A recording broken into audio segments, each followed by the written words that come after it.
ocean to it. I'll take a chance and let you in. Just take my hand and take me home tonight. We defeat all impossibilities. Yeah, you and me. We'll take our hearts and run free into the wild.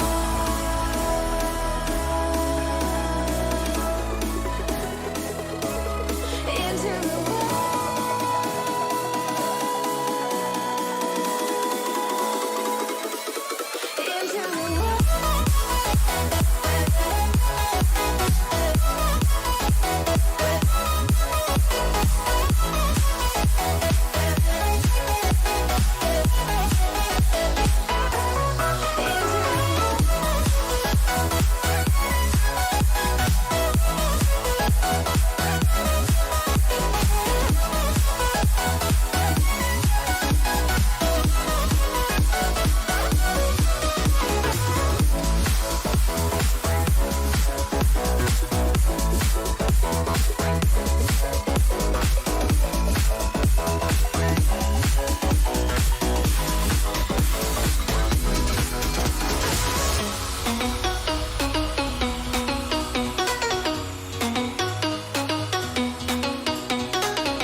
last one. At the end of a black hole, coalesce beneath the ground. All done by my own hand. I allow my feelings to become sand. If you're gonna cut me down, better do it quickly now. Now you can cut me down, but I won't stay for long. I'll grow back again. Oh yeah, my roots are strong.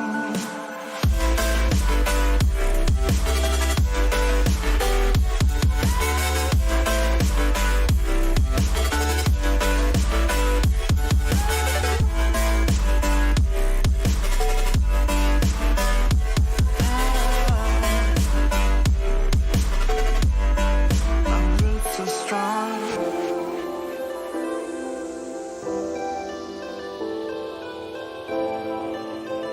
Say the word, say the word.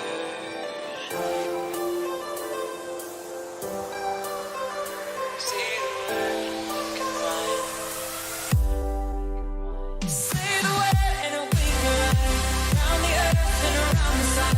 Say the word and we can stay together, not that better place. And I know you're healing, 'cause I know the feeling. The streets stop breathing. I don't wanna let you.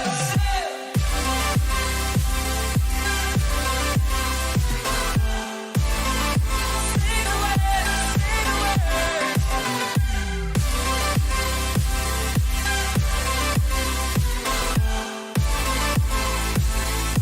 Say the word. So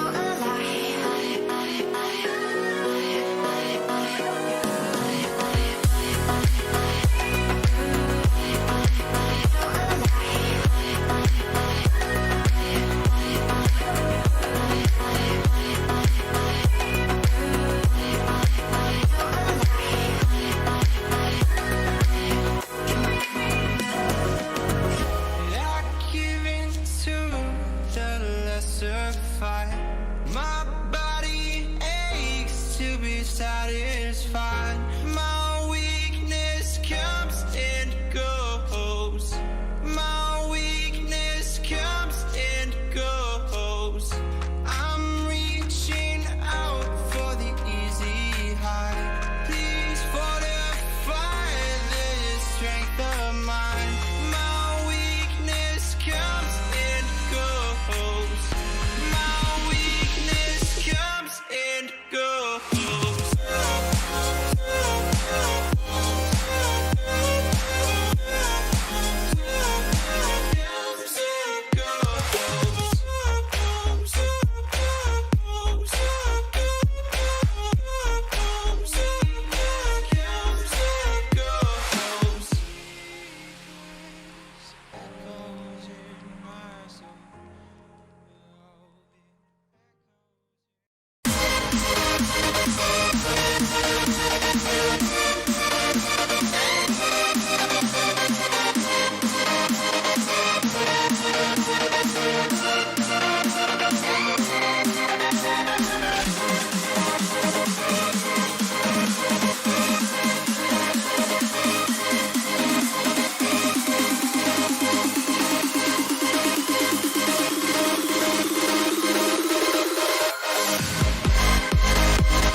Good evening, ladies and gentlemen, and welcome back to the Supergirl Gamer Pro. My name is Nekra, joined by Dragon Rider, and Dragon Rider, it's already week 6. This is incredible.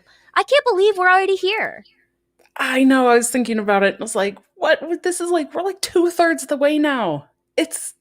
I just can't believe it. But still more weeks to go.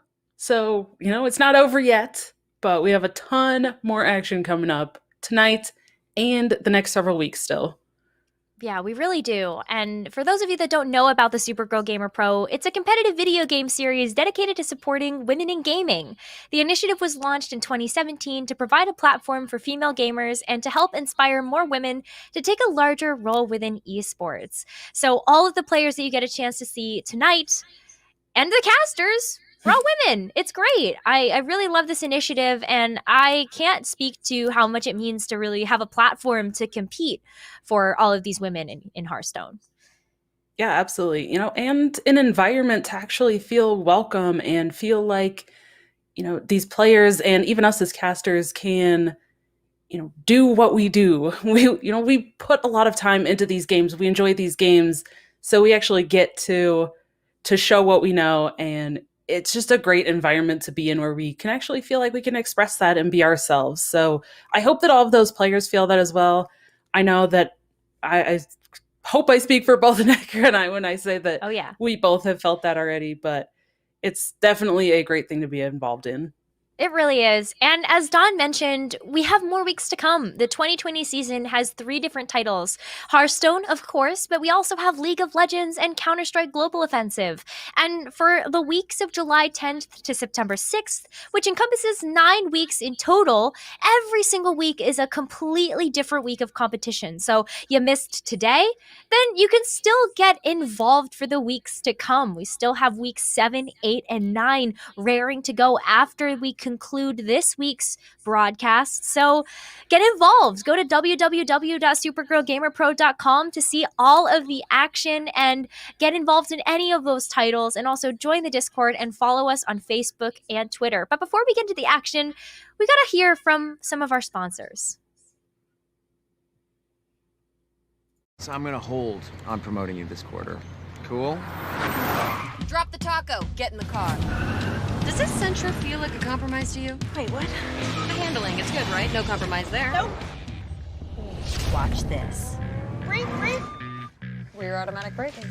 So if this Nissan Sentra isn't gonna compromise, why should you? You're right. Atta girl. The all-new Nissan Sentra, with more standard safety features than any other car in its class.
It's not just the ships, the armor, or the aircraft.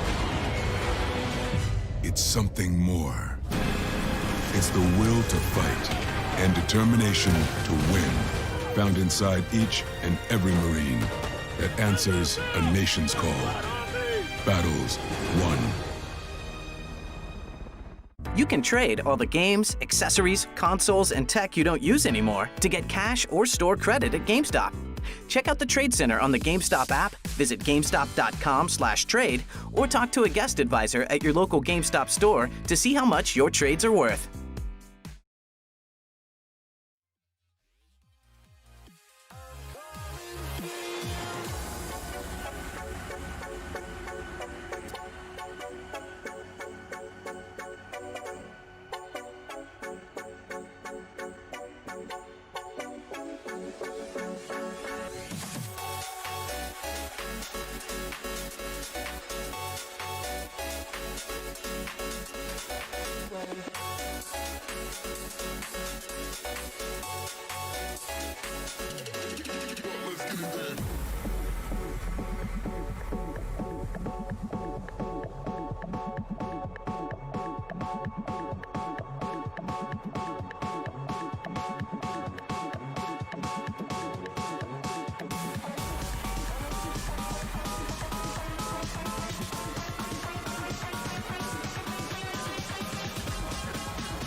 thanks so much to all of our sponsors for helping us put on the Supergirl Gamer Pro broadcast, but specifically, thank you to GameStop. GameStop has thousands of locations around the world, over multiple of different brands, and they offer a wide variety of high-performance accessories, specifically for consoles and PC to meet the needs of competitive gamers. So it's great that they're able to help us out for our broadcast and also help out some of our players as well. But you know what, Dawn, before we even get into today's festivities, let's talk a little bit about what we've seen from Grandmasters Week 1, since that dictates a lot of what we see a lot of competitive players go with in terms of their deck lists and their deck lineups. Even though it's a best of 3, which is a little bit different than the format that we do see for Grandmasters, I still think it's pretty indicative of what we're going to see tonight. Yeah, absolutely. I mean, and building a 3-deck versus 4-deck lineup, there are some differences there. It's a little bit harder to target specific things when you're bringing only 3 decks instead of 4, which we have the players tonight are only bringing 3 decks. It is a single elimination conquest style best of 3. So each player is bringing 3 decks, bans 1 from the opponent, and then they have to get a win with each of the other 2. And again, each of these weeks are completely, standalone tournaments, and these players are playing for points. So tonight, our first match is going to be Grumpy Kitten versus Melira. And yeah, kind of like you mentioned, I would expect to see, kind of based off of the Grandmasters and some of the official tournaments that we've been seeing, a lot of Druid, a lot of Priest, maybe some Warrior. And it's a little interesting because we kind of see some of that from Melira. She's bringing a Guardian's Animal Druid, a Highlander Hunter, and then a Galakrond Priest. But for Grumpy Kitten, she went kind of a different direction here. It looks like she's bringing a really kind of low curve, like small spell quest mage, a Shaman, which is also pretty rare. Shaman's kind of at the bottom of the meta. And a very interesting looking rogue deck. And this rogue list is playing an exotic Mount Seller, and then also some various kind of cards to go along with that. So very, very interesting lists. And I'm curious to see how this pans out for Grumpy Kitten. Well, Dawn, you mentioned something that our viewers might be really interested in, and that's the fact that we are on a point system week by week. So for both Grumpy Kitten and Melira, they're fighting to be in the top 8 spots in the standings, because those top 8 spots get you entry into the Grand Championships in San Diego, California, October 3rd to 4th. And right now, Grumpy Kitten is sitting in 8th place with a total of 140 points. And we have Melira in 9th place with a total of 100. So there's a lot on the line for this specific matchup in terms of who's going to be moving forward and whether or not we do see Grumpy Kitten with this very interesting lineup actually get a chance to maintain that 8th spot. Yeah, and it's a little bit interesting. I wonder if she was able to look at that or kind of calculate those points herself. Maybe she is taking more of a risk with the decks, thinking she has a pretty solid lead to stay in that 8th place. So maybe she's taking a little bit more risk with her decks. And Melira, kind of trailing a little bit behind in those points, wanting to kind of bring a bit more of the kind of standard typical decks that we're seeing. And speaking of the decks as well, the bans have gone through, and that really interesting Mount Seller rogue deck actually has been banned out on Grumpy Kitten's side, so we will not be seeing that. And on Melira's side, the Highlander Hunter has been banned. And, we were kind of talking about it during the ad break, but it's also interesting, between these 2 players, we have 6 different classes represented. So we do. That's a pretty cool thing. Yeah, that is super awesome. And something else that's really interesting is, based on all of what we got a chance to see from Grandmasters, I almost expected that you're never really going to see the Druid and the Priest get a chance to play alongside each other. So I think it's really, really interesting that Grumpy Kitten decided to target down the Highlander Hunter, leaving Melira with the Guardian Animals Druid as well as the Galakrond Priest, because those are just 2 decks that I would never expect to be put together. But then again, the Highlander Hunter is also a pretty big deck. Yeah, absolutely. And speaking Speaking of that, we do see the first match is the Druid versus the Mage. So Melira here on the bottom with their Druid, that Guardian Animal Druid that you were mentioning, and Grumpy Kitten on the top with this kind of small spell Quest Mage. Well, you know what's really interesting is that we don't see Kael'thas in this specific version of the Guardian Animals Druid. And when we say, like, there's a couple of different archetypes right now, you're either running Kael'thas with a couple of different larger spells, like you will have Overflow, and specifically like Ysera, the Unleashed, to be able to kind of cycle through some of those portals and things like that. We do see Ysera as the top end of this specific deck list, but you can also see that we're not so top heavy in this list either. You have the exotic Mount Seller and the Guardian Animals, which is about where it caps out. No survival of the fittest.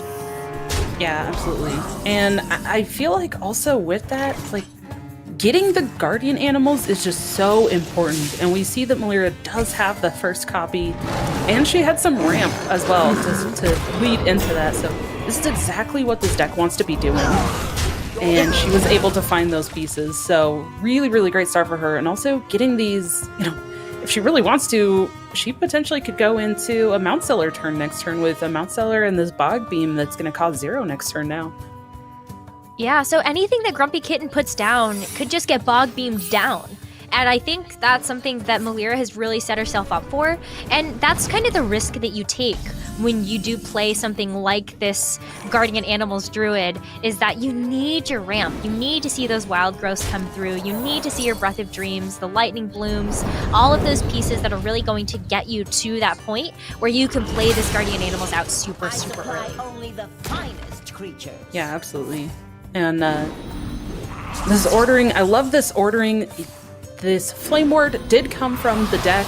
There are a few, not very many, but it looks like maybe just 2 secrets for the Mage. And the way that Melira played that, she attacked with the highest attack thing first to get as much damage through. You know, in case it was the Flame Ward, which we saw that it was, her board got cleared, and then she played out the Mount Seller and went in on those actions. So great sequencing there from her. And Grumpy Kitten just trying to manage this this Mount Seller as much as she can. She's having, I mean, yeah, she's having to throw so much into this, but she just does not want Melira to get as much value off of that as she is actually going to get. I mean, it's really important to note too for the exotic Mount Seller that 1, it still works when it's frozen, but 2, knowing that it was actually the Flame Ward that came through when there's only 2 secrets in the deck, now Melira knows that it's Counterspell. That's going to be the next thing that pops up if a secret comes into play. So I think that's something that Melira can really play around now and just go hard with these spells. Not my best day on the job. Yeah, absolutely. And it's a little unfortunate for Grumpy Kitten that she's kind of at this point where, because of the extremely low curve of the deck, she played out a lot of different stuff so early, and now she just kind of has nothing in her hand. But I mean, here, yeah, this is just the power of the Druid decks. She got such an explosive, you know, combination of few turns there for Melira. So Melira ends up taking the first game pretty quickly, I'd say, with that Druid. That typically when you think of kind of slower or combo style decks, you'd think they go on for quite a while, but that game was pretty fast. Well, I think also when you take a look at that lineup from Grumpy Kitten, and especially the Mage in particular, it's like when you do have to play against such an aggressive style of deck, you're using all of your pieces incredibly reactively, which doesn't really leave a whole lot for Grumpy Kitten to actually develop a board or actually maintain any presence in terms of actually getting minions out there. So I think also just like the Druid ended up hitting the exact right deck that it wanted to in this instance. Yeah. And now we're on match point. Because we're playing this best of 3 format, Melira has won with that Guardian Animals Druid and now needs to get a win with this Galakrond Priest in order to continue forward. Yeah, absolutely. And Grumpy Kitten can still play that Mage if she chooses to. And again, also has that shaman that's available. So and it does look like she is bringing the shaman. Yeah. You wanted to see this one, Dawn. We're gonna get a chance to. What a treat.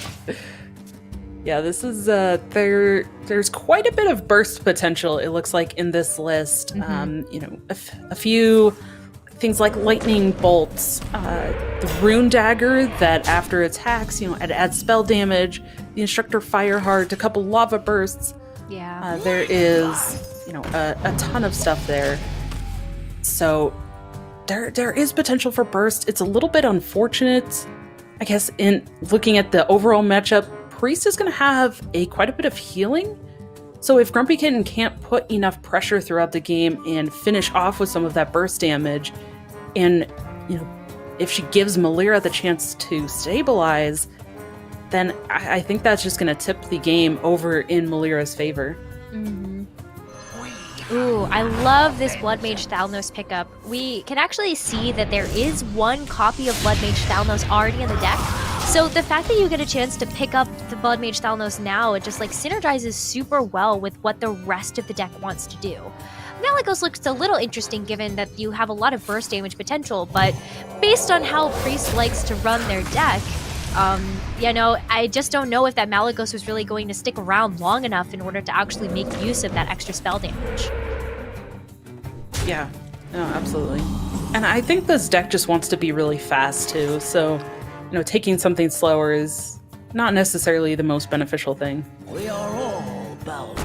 Especially when you think about the death rattle from the Blood Mage Thalnos as well. Yeah. It's just being able to draw through the deck and I think get to those pieces that you really want to have in order to burst down the priest ends up being super, super important. So really nice cycle coming through here, and Grumpy Kitten now has quite a bit of options. I think the Squall Hunter is a really nice choice just to be able to kind of put on a bit more pressure, and also it's a 5/7 body, so ends up being just the kind of the perfect thing, except if you have a time rip, I suppose.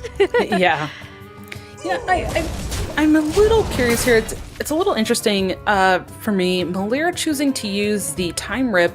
It does play on curve, but she has the Shadow Word Death in hand as well that could have dealt with that Squall Hunter.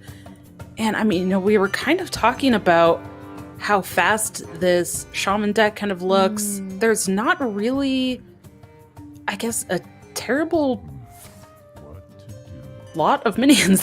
There's not a lot of minions that are high attack, so I wonder if she could have just taken that chance to use the Shadow Word Death, and then maybe saved that Time Rip for something that was just a little bit more inconvenient that didn't have the 5 or more attack. Yeah, I'm kind of wondering that too, but I think there's a lot to be said about mana efficiency for this specific deck, where Melira just saw the perfect opening and said, hey, I don't have anything else I really want to be able to do this turn. So I may as well just go ahead and use the most mana efficient option, maybe not the most strategic option. And so I wonder if that was maybe her reasoning behind that. Yeah, that's very possible. But gonna go in on this Hothead now, triggering that Spell Burst effect, and getting to point out the Apotheosis and make a value trade here. Very good board positioning now for Melira. Yeah, absolutely. Oh, you can see from what Grumpy Kitten just pulled into hand as well. This is where the deck tops out for this interesting shaman list that Grumpy Kitten is running. It's that Baron Getten in that 7 mana position in her hand right now. And I kind of wonder whether or not that's, you know, how much synergy that actually provides. I almost wonder if this is just to target down aggro decks in some cases for the shaman. Maybe It like could a be. Murloc Paladin or something like that, but Yeah. I mean, the 2 damage from Baron Geddon also is going to hit her opponent's face. So it's a little bit more burst damage as well, too, That's just true. to push over the top. You know, and it still provides a big threat on the board. It can attack as well, so it can still be a big threat. yeah, but I feel like that's something that Grumpy Kitten's going to have to balance then. You know, Oh, you already absolutely. lost a Squall Hunter, and will you really have many more minions? There's nothing bigger than this Baron Geddon anymore in deck except for a second copy of Squall Hunter that you'll be able to use at some point. So you got to be super careful with what minions you put out, or else you might not end up having enough in order to push this damage phase. Yeah. I do love a good study session. From Melira's side, I mean, we just see kind of what Priest does, just generating a ton of stuff here. This has been a pretty good turn for Melira. Yeah. Yeah, it gets a chance to have a nice full board and healthy board. I mean, Hex is looking pretty juicy right now, but I like the Instructor Fireheart first, just to see if you draw anything a little bit different. Absolutely. Interesting choices here. Yeah. She just go for the Urshock, just for the cheapest thing to kind of keep this chain of discovering going. Yeah, I think so.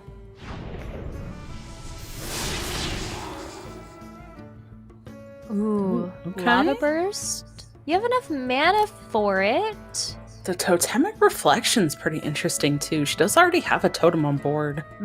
But yeah, just gonna fill in with that damage and clear off another minion from Melira's board. One more discover. The spell damage minion might work too. Yeah. Discovering something, but draws into a Time Rip. Can clear off that. Okay. Yeah, just get rid of it. Don't allow Grumpy Kitten to get any more value off of that. For sure. And then tree reinforcements. Okay, and I a like nice, this. nice clear too. So Melira is just trying to solidify her board position at the moment with a lot of these little spells, little minions coming through. But this is why Baron Geddon is so powerful against these smaller health minions, which is why I kind of had this idea that this Shaman deck specifically was kind of targeting down aggro. Yeah, and it's, I wonder if that also just speaks to kind of what we've been seeing the last few weeks from this Supergirl series, because I feel like the last few weeks, a lot of decks we've seen have been pretty aggressive. Like, there's been some really fast lineups, and, maybe Grumpy Kitten was just expecting that to continue this week. Yeah, potentially. I mean, here comes the Eye of the Storm from the Steward of Scrolls. So the board position that Melira has developed now is not necessarily going to last at the moment. I do like that you can use Draconic Studies here to try to find, something of value.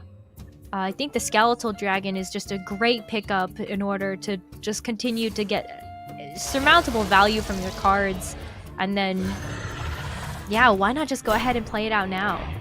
Yeah. And playing that Studies out first, discovering a dragon, allowed Melira to play that, played the spell to get some damage going on Grumpy Kitten's board without taking damage to her own board. So she was able to play out that Breath of the Infinite and not take any damage on her minions, which, is just kind of allowing for more board control that we've already been seeing her do throughout these last few turns. Right. Ooh, and an Emerald Explorer off the top. That's going to be really nice from the Skeletal Dragon. But I'm looking at Grumpy Kitten's hand right now, seeing 2 Lava Bursts in hand for an incredible amount of burst damage, if that's almost at this point kind of what Grumpy Kitten has to go for. Yeah, I'm curious to see if she wants to use either of them here.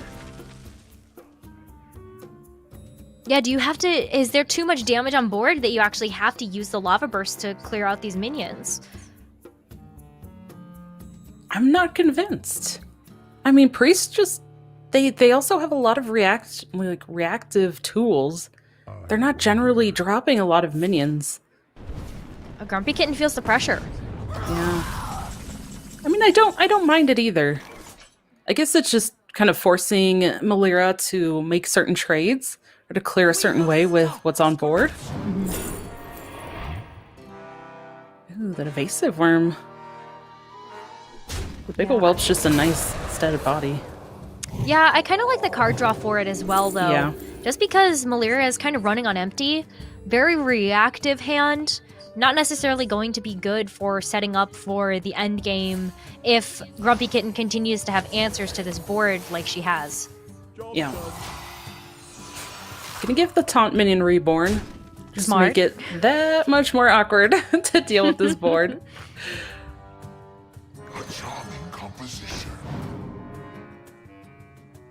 Alright, the Sorcerer Substitutes are in hand as well. The Stormrest? I'm gonna go for healing.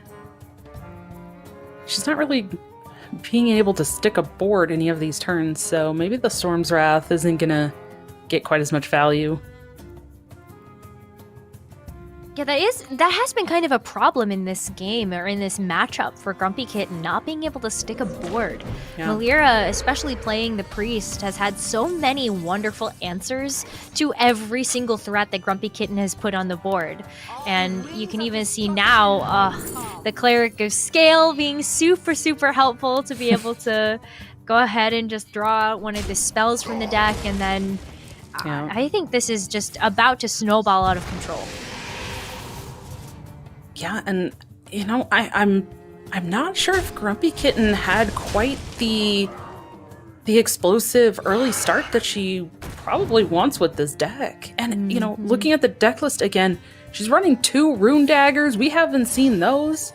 I mean, where is this spell burst damage? Where are her minions? Where are the daggers that she's looking for? You know, she just hasn't found any of that stuff. So she's been trying to, like you mentioned, it hasn't worked, but she's been trying to stick a board. She's trying to get something out there to start making those pushes that she wants to be doing, but it's just not panning out.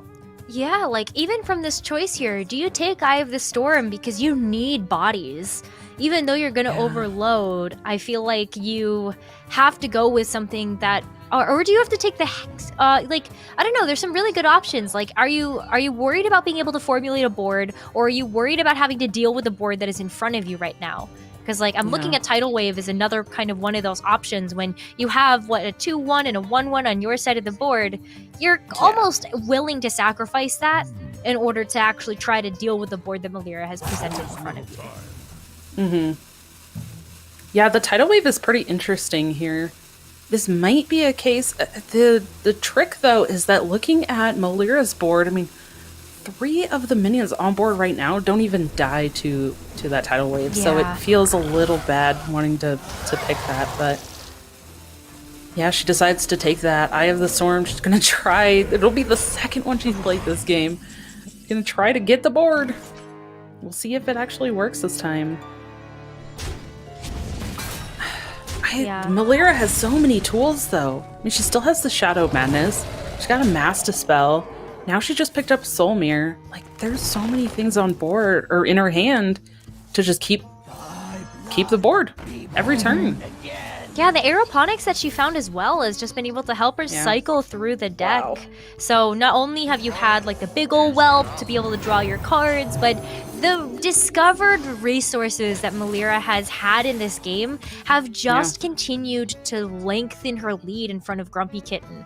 And I'm even looking at the fact that you can't play the Eye of the Storm this turn. You're overloaded. So what can you do? This is the snowball that we were looking at. Yeah.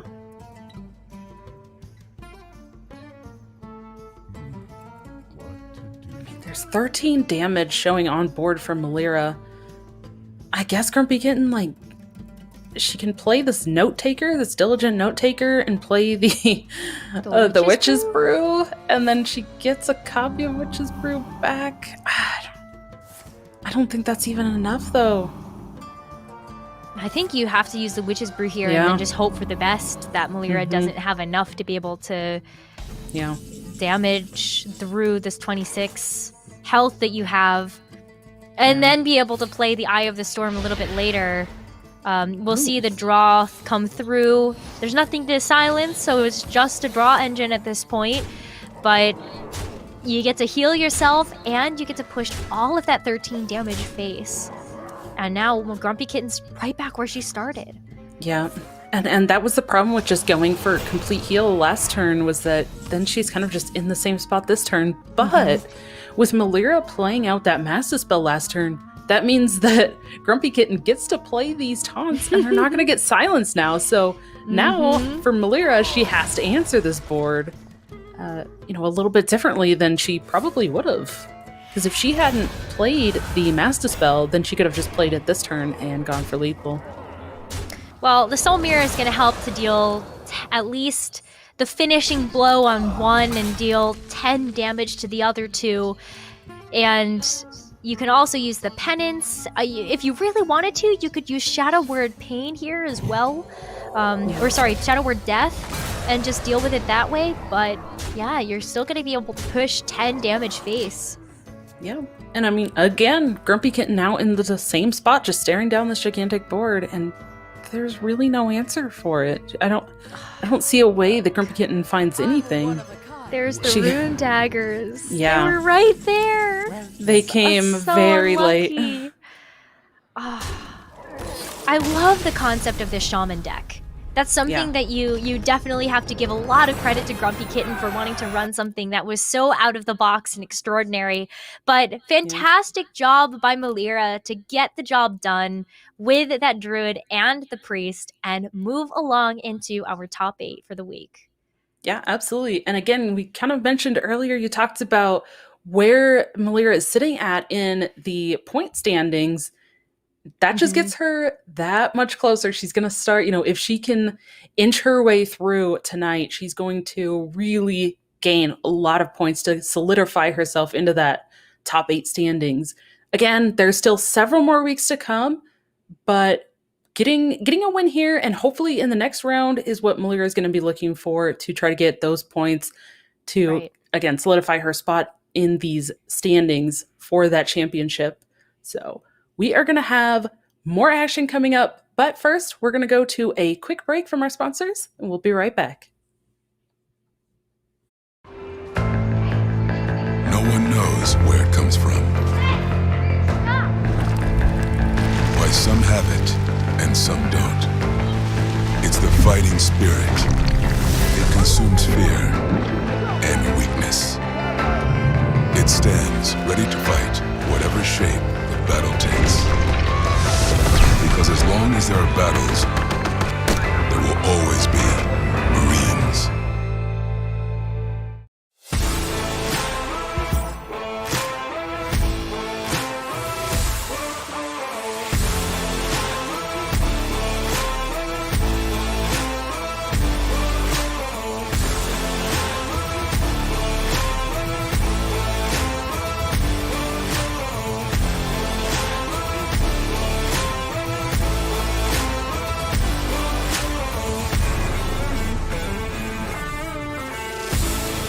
So I'm gonna hold on promoting you this quarter. Cool? Drop the taco. Get in the car. Does this Sentra feel like a compromise to you? Wait, what? The handling, it's good, right? No compromise there. Nope. Watch this. Rear automatic braking. So if this Nissan Sentra isn't gonna compromise, why should you? You're right. Atta girl. The all-new Nissan Sentra, with more standard safety features than any other car in its class. For a long time, we had to prove ourselves. But we always knew what we were capable of. We knew when the time came, we would be ready for anything. Our numbers keep rising. And so do we.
Welcome back, everybody, to the Supergirl Gamer Pro. My name is Nekra, joined by Dragon Rider, and thanks so much to our lovely sponsors for even allowing us to put on this amazing event. Specifically talking about the U.S. Marines, the U.S. Marine Corps is dedicated to safeguarding our American way of life and fights against opposing forces that threaten our freedoms.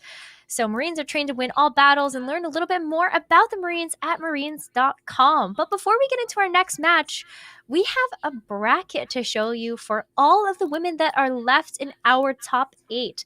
Dragon Rider, why don't you kick it off? Yeah, absolutely. So I think if anybody's been following the stream over the last several weeks, you should probably recognize every single name on here. These are women who have been competing basically each and every single week. And up next, we have Andy Fern versus Edelweiss. And Necker, why don't you go ahead and give us a little breakdown of where these players are sitting in our standings? Yeah, so Andefern is sitting at 4th place with 230 points, and Edelweiss is sitting in 5th place with 200 points. So both of these women right now are nestled pretty safely within the top 8 for the championships that are taking place October 3rd to 4th in San Diego, California. But there's no stopping here.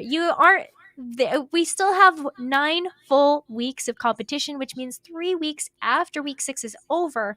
So gotta keep pushing towards the end, till the end, for those top 8 finishes. And both of these women are trying their absolute best, and they have very different strategies, both of them, going into tonight's broadcast. Yeah, absolutely. So we see, in terms of their deck lists and what they brought, both players brought a rogue deck, but different lists. Andy Fern brought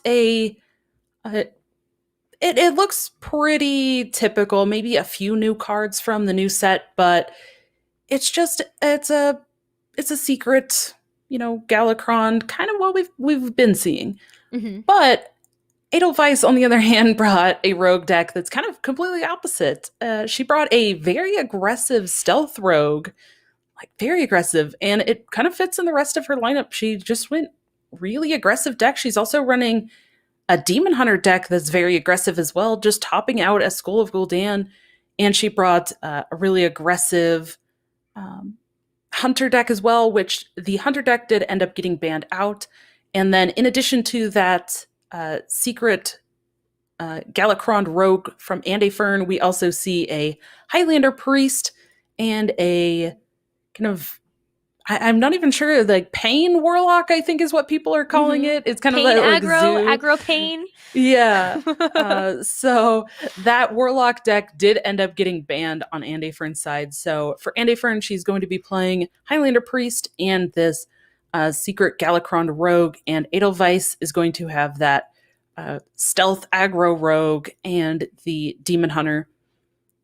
Pretty interesting, though. I also like the inclusion from Edelweiss. There's a couple Marrow Slicers in this list, and some Cult Neophytes and Intrepid Initiates. Those are all new cards from the Scholomance set, but yeah, they kind of slot in here really nicely.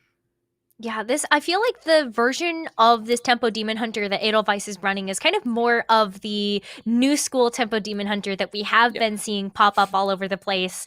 And I really, really like that, because this is kind of what we expected to see after a new expansion come through, is a very aggressive style of lineup into the tournaments of weeks to come.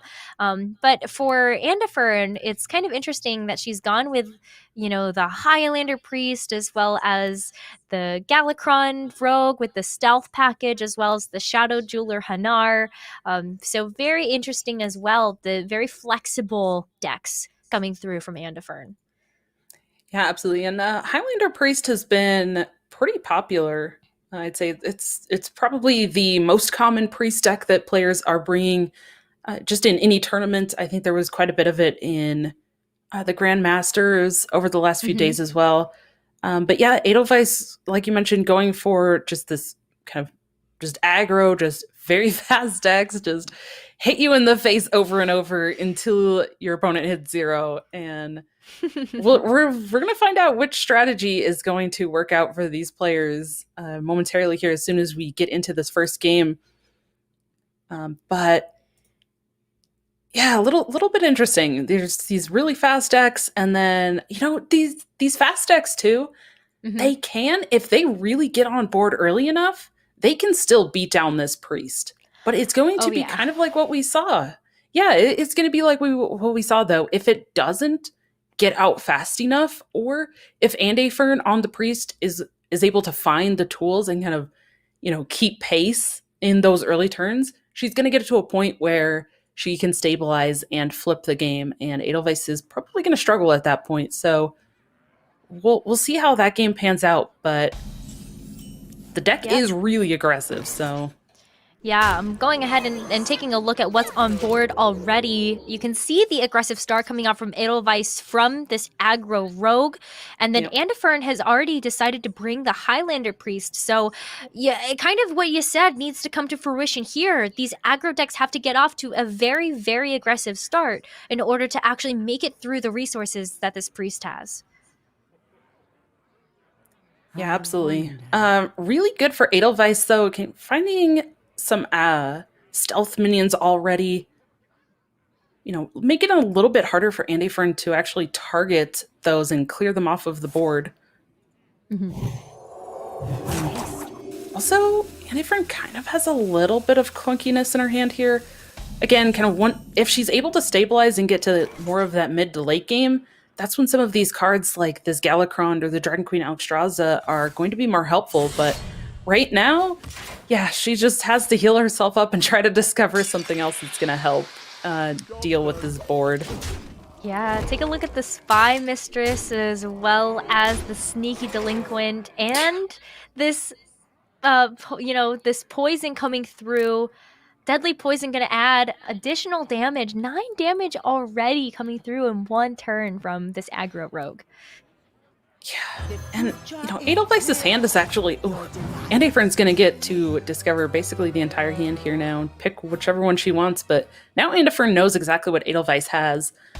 But one thing that's a little bit awkward, well, this draw actually makes it better. Scratch what I was saying. I was going to say, having 2 combo cards and only 4 mana, and they both cost 2, is a little bit awkward because you can't really get the combo off. But now drawing something else to play for 2 is going to allow Edelweiss to play one of these combo cards and get that combo effect, which now just allows her to push even more damage. I mean, this is turn 4, and Andefern is already at 8. Yeah. Wow. It's a little too bad that we're not seeing the Ashtongue Slayer's Battlecry come through, but it is super cool that Edelweiss has already done so much damage in the situation that we kind of said needed to happen. Going to unfortunately lose the board, but with 8 health left, Andefern is sitting at a pretty dangerous life total against this rogue. Yeah, I'm getting that Wretched Tutor, though, for Andefern. This could be the start of kind of that stabilization that we mentioned before. If Andefern can kind of keep up with this board now, it's going to be a little bit tricky with more stealth minions because she's going to have an AoE effect to deal with them. Otherwise, Edelweiss will be able to push that damage through, but now sitting at 4 for Andefern. Yeah. Andefern needs some health now, as we can see, and as Andefern knows as well, there is a copy of Eviscerate sitting in Edelweiss's hand. Yeah. And if there is an undamaged minion on board, then this backstab's going to be a really great way to actually get off that combo damage. So as if Andefern needs at least 4 health here in order to survive this next turn. There's just so much. I mean, between that Eviscerate that she knows is in hand, the weapon, and the stealth minion, it's just not going to be enough. Yeah. So, yeah, I mean, kind of like what we mentioned, though, very, very fast, aggressive. That's exactly what these decks want to do, and it works out exactly in Edelweiss's favor, just being able to just aggro down that priest. So Edelweiss takes the first game, and now Edelweiss will have to get a win with that Demon Hunter that we talked about. Match point already. That's happened so quickly in our best of threes. But Edelweiss does need to get a win with that Tempo Demon Hunter, which is a little bit more of that new school version. So if you missed our talk at the top of this match, then you might have missed the fact that there are some new cards that have been included into this Tempo Demon Hunter, like the Marrow Slicers that you talked about, as well as those Cult Neophytes as just newer inclusions into this deck list. So I'm really curious to see if Andifern's going to stick to this Highlander Priest that we saw come out in game 1, or if she's going to switch over to her rogue, her version of the Galakron rogue, and it looks like it's just going to be the Priest once again. Yeah. And, honestly, on Edelweiss's side, the Skull of Gul'dan and Altruis, they're kind of at the top end of the deck. It's weird saying that, but the Skull of Gul'dan is the highest cost card in the deck. Mm-hmm. But it is already situated in that perfect outcast spot. Although I'm not sure Edelweiss keeps it. I think she's going to look for those more aggressive tools to just try to get on board. No, she does keep it. Keeping it. I actually really like that, because what better way are you going to really be able to, unless you top deck it at this point, it's not too bad to have a card that just ends up sitting in your hand for the long run, especially when you've got Umber Wings and Demon Companion to kick things off really, really cleanly.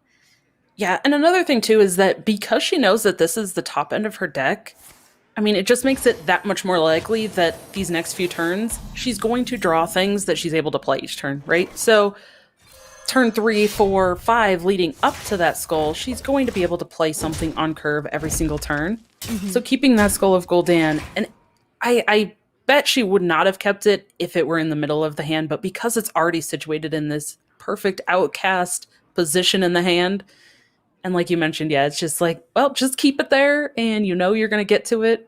So, I like it. I like it too. I also like that Indifern might be going with this Madame Lazgul a little bit early. Do you want to go with that? Do you want to go with your Mind Flayer? There's a lot of really great options that Indifern can choose from. I think you find less value from using the Madame Lazul now.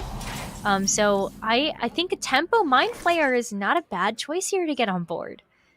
Yeah, and the Mind Flayer also has 1 additional health over the Madame Lazul too, so it could be just a little bit more, board control that Indifern is trying to squeeze in. If she figures Edelweiss is going to go for a complete face plan and just ignore any minions right now that Indifern plays, she can maybe get a 2-for-1 trade, whereas the Madame Lazul is going to die a little bit easier. Yeah. Kind of I think curious. I was going to say, I think had it been the Madame Lazul that came through, I think Edelweiss would have gone for a trade here. But I think this ends up working out and making sense. Is that another Wretched Tutor that she just drew? In Indifern's hand? Yeah. I think so. She's not going to be able to play it. Yeah. Play it with the Spell Burst this turn, but it still is just another body. And it gives the threat of the Spell Burst potential next turn that Edelweiss might have to answer, or she just gets her board cleared. Ooh. Is there an easy answer to this, though, with the Twin Slice that just came in? I mean, or even just attacking and then coining an Glatebound. Yeah. Absolutely. And just like that, Edelweiss keeps the board. Wow. Yeah, no Spell Burst now for Andifern. No. That's the, because this is the Highlander version of this Priest deck, you only have 1 copy. So now the Wretched Tutor is gone.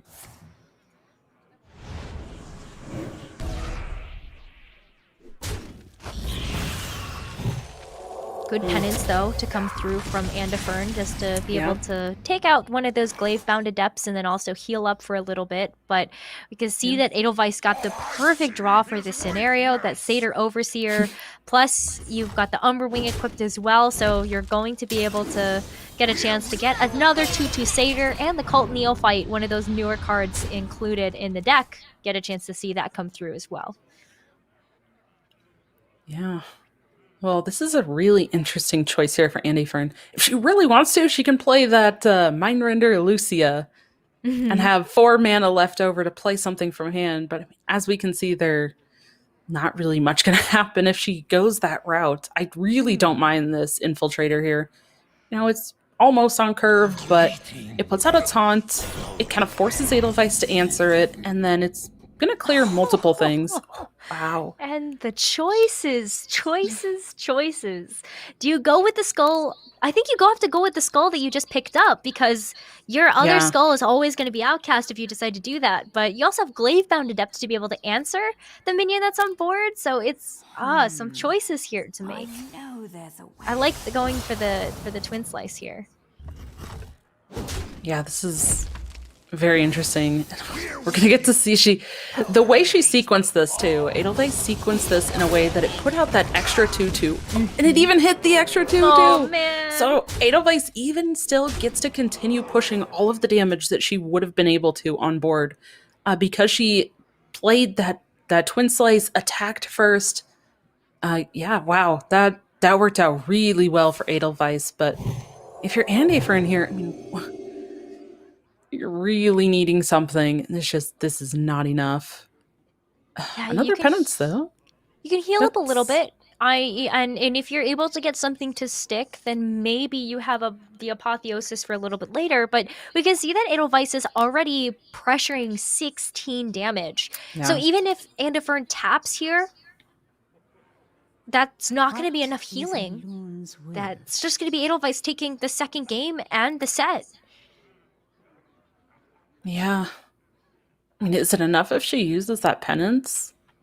The penance probably on the Satyr? Mm-hmm. Yeah, that's an additional 3. And then Yeah, just I think heal? you have to go for it. Yeah.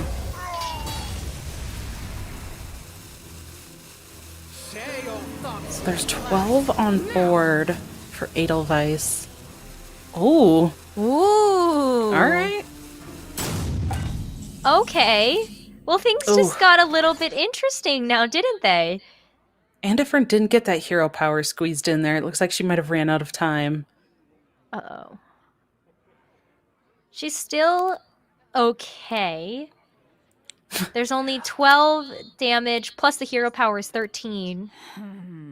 But Apotheosis as well should be able to be just 2 extra damage. But the Lazul can get her the second slice, which she knows is in the hand. Oh, and that's yes, 2. You're right. Can she do Madame Zul second slice and the Apotheosis? Yes. Is that enough damage? Yes, she That's can. exact it. You saw that choice come through immediately. We didn't even get a chance to see those cards show up on the screen. Edelweiss has found lethal from the hand switch and the deck switch. Wow. Wow. Yeah, that was a really fast game, and just one of those cases where that Mindrender Lucia just did not end up quite working out. It just wasn't timed quite enough, and having those skulls in hand made that Mindrender really awkward. Mm-hmm.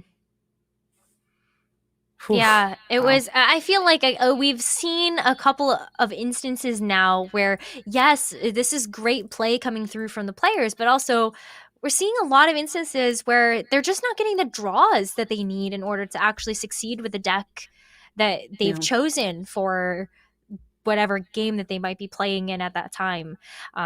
So, I gotta say, hats off to Edelweiss. Obviously, bringing the aggressive lineup ended up winning her this series for now. But yeah, I gotta give some commiserations to Andifern for just really not drawing the what she wanted or needed in this series. Yeah, and that's, that also speaks to the deck a little bit as well, with that being the Highlander. Sometimes the Highlanders just do have a little bit of a consistency issue and you just can't find exactly what you need. But, we've talked about it multiple times already tonight. We have 3 more weeks still, so plenty of more chance for Andy Fern to find more points and, keep in that top 8 contention for the championship. So we are going to take a quick break, but as soon as we get back from that, we are going to be moving into a top 4 match with Revi versus Nysil. So stick around, we'll be right back. So I'm gonna hold on promoting you this quarter. Cool? Drop the taco. Get in the car. Does this Sentra feel like a compromise to you? Wait, what? The handling, it's good, right? No compromise there. Nope. Watch this. Brief. Rear automatic braking. So if this Nissan Sentra isn't going to compromise, why should you? You're right. Atta girl. The all-new Nissan Sentra, with more standard safety features than any other car in its class.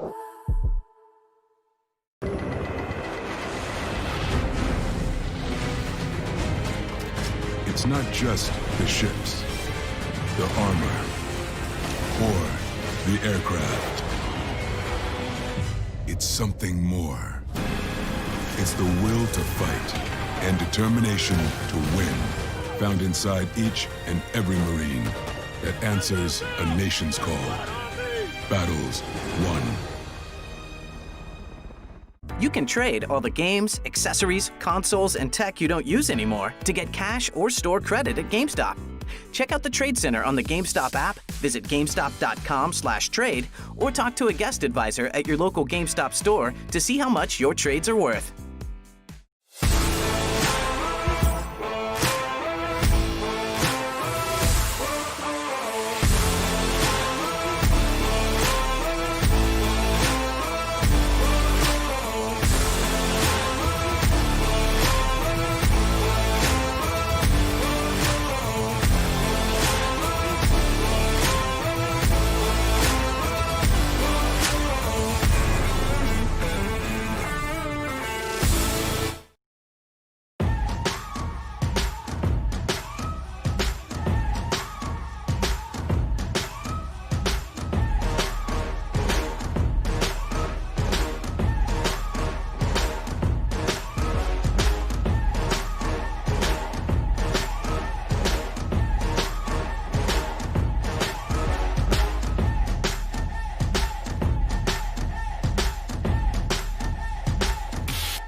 Sounds good.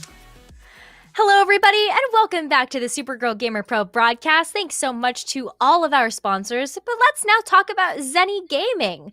Zenny sent me these amazing specs, which are great because I sit in front of the computer a lot, whether I'm gaming or doing work, and they block out all of the harmful blue light that comes through on my screen. So I can sit there and game all day long without feeling the wear on my eyes. Check them out. Dawn, you mentioned they have a fantastic way to actually try on different glasses. Yeah, they have a really cool like virtual way to try on glasses, and it walks you through it. It's super easy. Kind of just in a way, you take pictures of yourself, line up your face kind of in the camera there, and then you get to choose the different styles and see what they'd actually look like on your face, all from home. So social distancing, yay! Social distancing, yay. We've also had quite a bit of 2-0 Hearthstone today as our best of 3 series and single elimination bracket. So it might have only been an hour, but we're already through to our semifinals. Let's take a look at the bracket and see what's on tap up next. We just got a chance to see Edelweiss versus Andafern. Edelweiss taking a quick 2-0 victory with that aggressive lineup over Andafern to move on into the semifinals. We're waiting on Linthesis and Malira to finish up their match, but while we're waiting for the conclusion of that, we're going to go ahead and head over to the other side of the bracket where both Revi and Nysil are waiting and ready to play out their semifinal match. Absolutely. And going over their deck lists, again, we have 6 different classes represented between the 2 players. That's crazy. I know, it's so insane. And we have another shaman. We have another shaman. This one, though, is a totem shaman. Revi bringing a totem shaman deck, a Highlander mage, and looks like kind of that all paladin kind of value style deck. And for Nysil, actually, it almost looks the same as the druid list we saw earlier, but yeah, the guardian animals, kind of just ramp play beasts type of druid. The Highlander priest that we actually also just saw on stream, and then a warrior list. Now, we've seen a warrior kind of throughout the Supergirl series over the course of, ever since week 1, basically. I feel like we have seen warrior every single week. These lists kind of have been changing a little bit every week as we go. So we've seen some bomb style decks that, play with the wrench calibers and put bombs in your deck. And this is still running that. This list that Nysil brought is not running the Galakrond to kind of add the little bit of damage at the top end of the game, but running some new cards as well. Dr. Krastanov, 2 cutting class, a Lord Barov to be able to set the health of other minions to 1 and get some clears that way. 1 copy of Coerce, some upgrades, which I really like the addition of the upgrades. Just to beef up those weapons a little bit more. But I'm really interested to see the Coerce and the Lord Barov in action. Yeah, I'm super excited about seeing those too. And I want to mention just a little bit of a difference between the Guardian Animals Druid that we saw before versus the Guardian Animals Druid that we're seeing now from Nysil.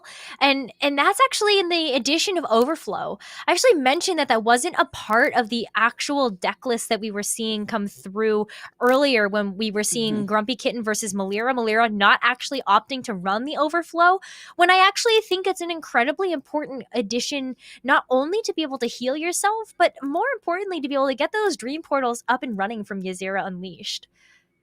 Yeah, absolutely. And it can make such a huge difference, just like you mentioned, getting portals, but even earlier in game, if you don't find Ysera, just finding some of the other key cards, it can, overflows can really help solidify. If you have a Mount Seller on board, you can draw into some more zero cost things, or, just being able to find one more answer that the player didn't have before, finding that last little bit of, discoverability with like nature studies, or one also thing that's a little bit interesting in this list. I'm not sure if we saw it in the other list, but animated broomstick. There is a copy of the broomstick in here.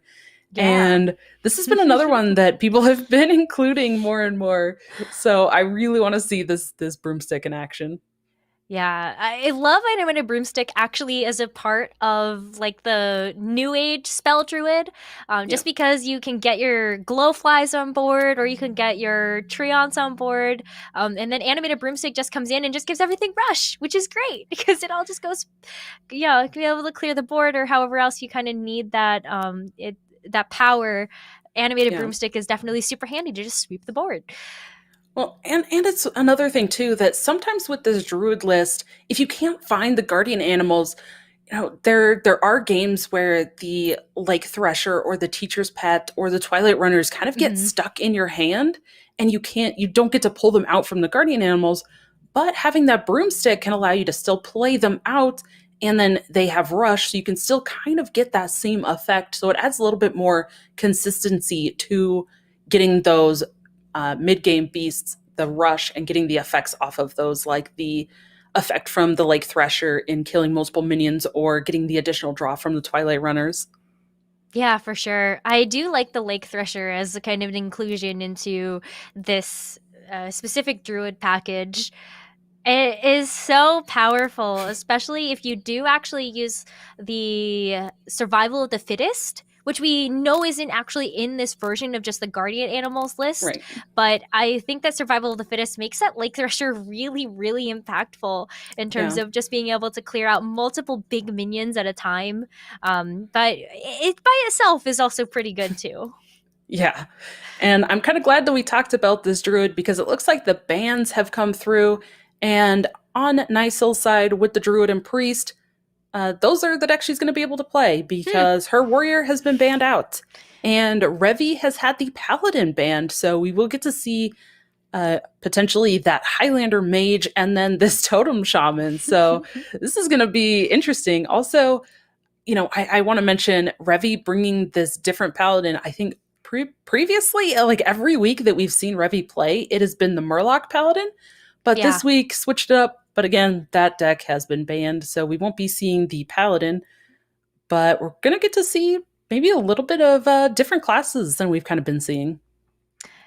It does look like we're going to see a bit of a repeat of what Melira brought in terms of what Nysil gets a chance to do. Not super typical. We get a chance to see the druid and the priest next to each other, but here we are. So that's what Nysil's going to get a chance to have. But I am really looking at that totem shaman from Revi. I feel like that's such a neat and unique inclusion into this lineup. And, especially with the inclusion of Lightning Bloom, you're able to do so much in terms of getting out like your Mana Tide totems really quickly. And also like the Serpentshire portals. So I'm super looking forward to how this totem shaman plays out because I think that's going to be just a real bright spot for our play this evening. Oh, absolutely. And I'm really curious. I feel like taking that shaman into the druid is probably going to be the better matchup for Revi because the druid doesn't, they have crystal power, maybe some bog beams. And then if Nysil is able to get those beasts out and give them rush, there's some board clear, but not kind of as much board removal as what the priest has. Yeah. So I'm wondering if Revi kind of hopes to get that shaman to pair into the druid and kind of get out early on the board. Yeah, I think that's what Revi is probably hoping is what Nysil ends up like starting with maybe, especially if Revi does decide to go with this totem shaman first, then cross your fingers and hope that it's the druid that comes out on the other side. But I think that even against I think that deck is going to struggle a lot against the priest just from all the removal tools, but we're about to find out as we jump into game. And looks like Revi did not get her wish. It is going to be the totem shaman versus Nysil's priest. Yeah, and I'm not sure if this is exactly the kind of starting hand that Revi's looking for, but like you mentioned, that Lightning Bloom is pretty good. It's gonna help a lot. Maybe, you know what? Actually, there's a totem. There's some totem buff. This actually might not be that bad of a hand. No, this is a pretty fast start. You got the trick totem that gets a chance to come out. It's going to cast Blur. It's not going to be super helpful at the moment, but I love it. Maybe in a little bit. I love seeing this trick totem as well, because a lot of people kind of, when the set was being announced and revealed, a lot of people were just saying how kind of bad this card is, and focusing on all of the terrible outcomes. But I don't mind it, and maybe we're actually gonna get to see it do some cool stuff. I really would love to see this totem be copied. I want to see two trick totems out there doing like multiple random things. Like, let's go. Let's just all the random. That's right. I like it. I like it. Let's see it. Lightning Bloom comes out first, and well, would you look at that totemic reflection coming through? Dawn, you're getting your wish. We're doing the thing. We've got the two tricky totems on the board. Ooh, a pressure plate and Tome of Intellect. And a fireball in hand. Oh, that seemed pretty good. It's pretty good. Yeah, those were pretty good results. Well, we'll see what this brings us. We've got a choice between Splitting Axe, Bloodlust, and Fireball, which, is about what you would expect to see given what Revi actually has in her hand. But the choice is still there for Nysil to be able to choose one of these three options. And that Fireball might have come as a bit of a surprise if you weren't expecting something like that. Yeah, absolutely. Oh my gosh. All right, this is Totem Shaman. This is madness. Gonna buff up the health here, which is pretty good against some of the removal that Priest has. Okay. Can get a Spectral Sight for some draw and a Snake Trap. This is so great. I love Oh. it. I love it so much. The tricky totems are playing their tricks. Here comes the Snake Trap.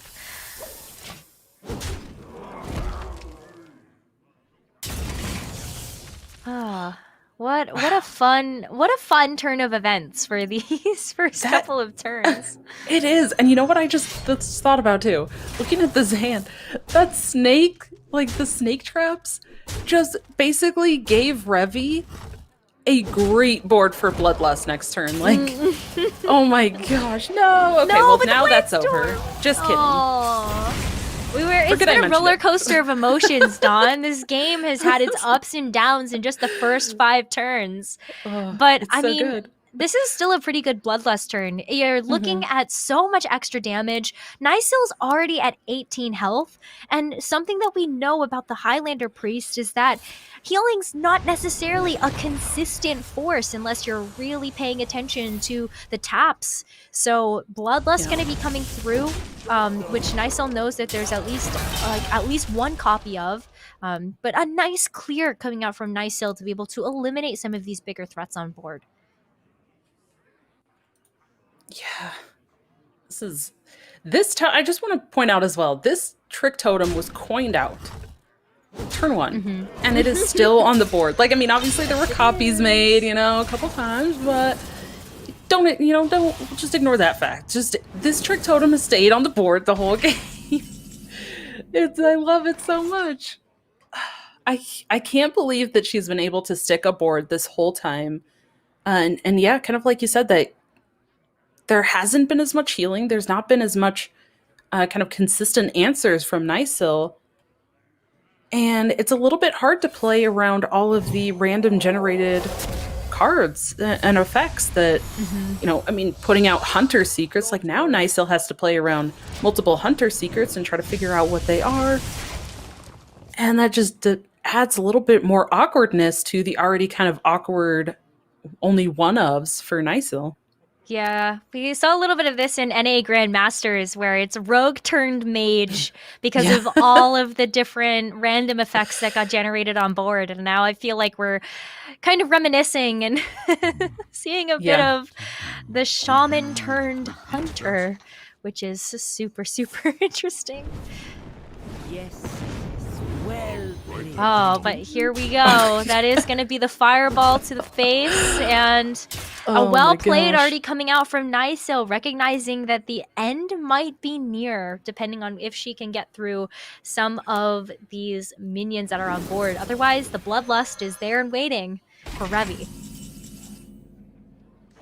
Yeah, I mean the bloodlust, the other fireball. Like there's a lot that Revi has. Trick totem. Well, or the totemic reflection. Yeah, the power of this trick totem throughout this game has been quite insane. I'd say, like, probably not what people would expect. Certainly not what I would have expected going into this deck. You know, you look at the lineup and you're like, what is going to be the most threatening piece of this puzzle? And certainly not the trick totem. That's not what your mind goes to first when you take a look at this lineup. But, you know, with the trick totem and all of the tricks that it played in the game, Revi now takes a 1-0 lead over Nysil, bringing us to match point where Revi just has to win with this Highlander Mage in order to make it into our finals for week 6 of Supergirl Gamer Pro. Yeah, absolutely. And if Nysil brings this priest, it might be a kind of long match here. Maybe she switches over to the druid though.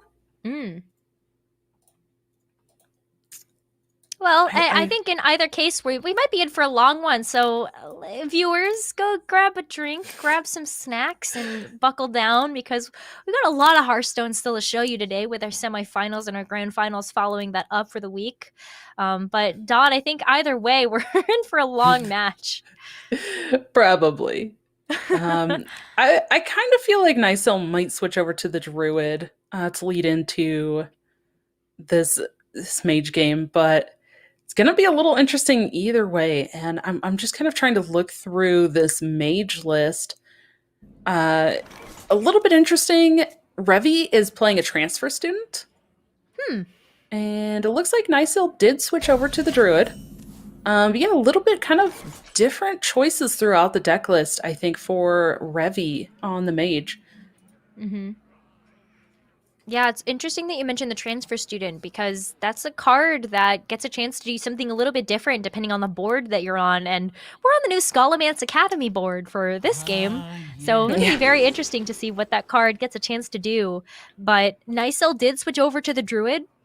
So maybe not going to get to see as long of a game as what we expected. But I feel like the overflow ends up being so important here with Ysera. So I'm really glad to see that inclusion as a part of this list. Yeah, and that lightning bloom in hand for Nysil is going to help get to that guardian animals a little faster as well.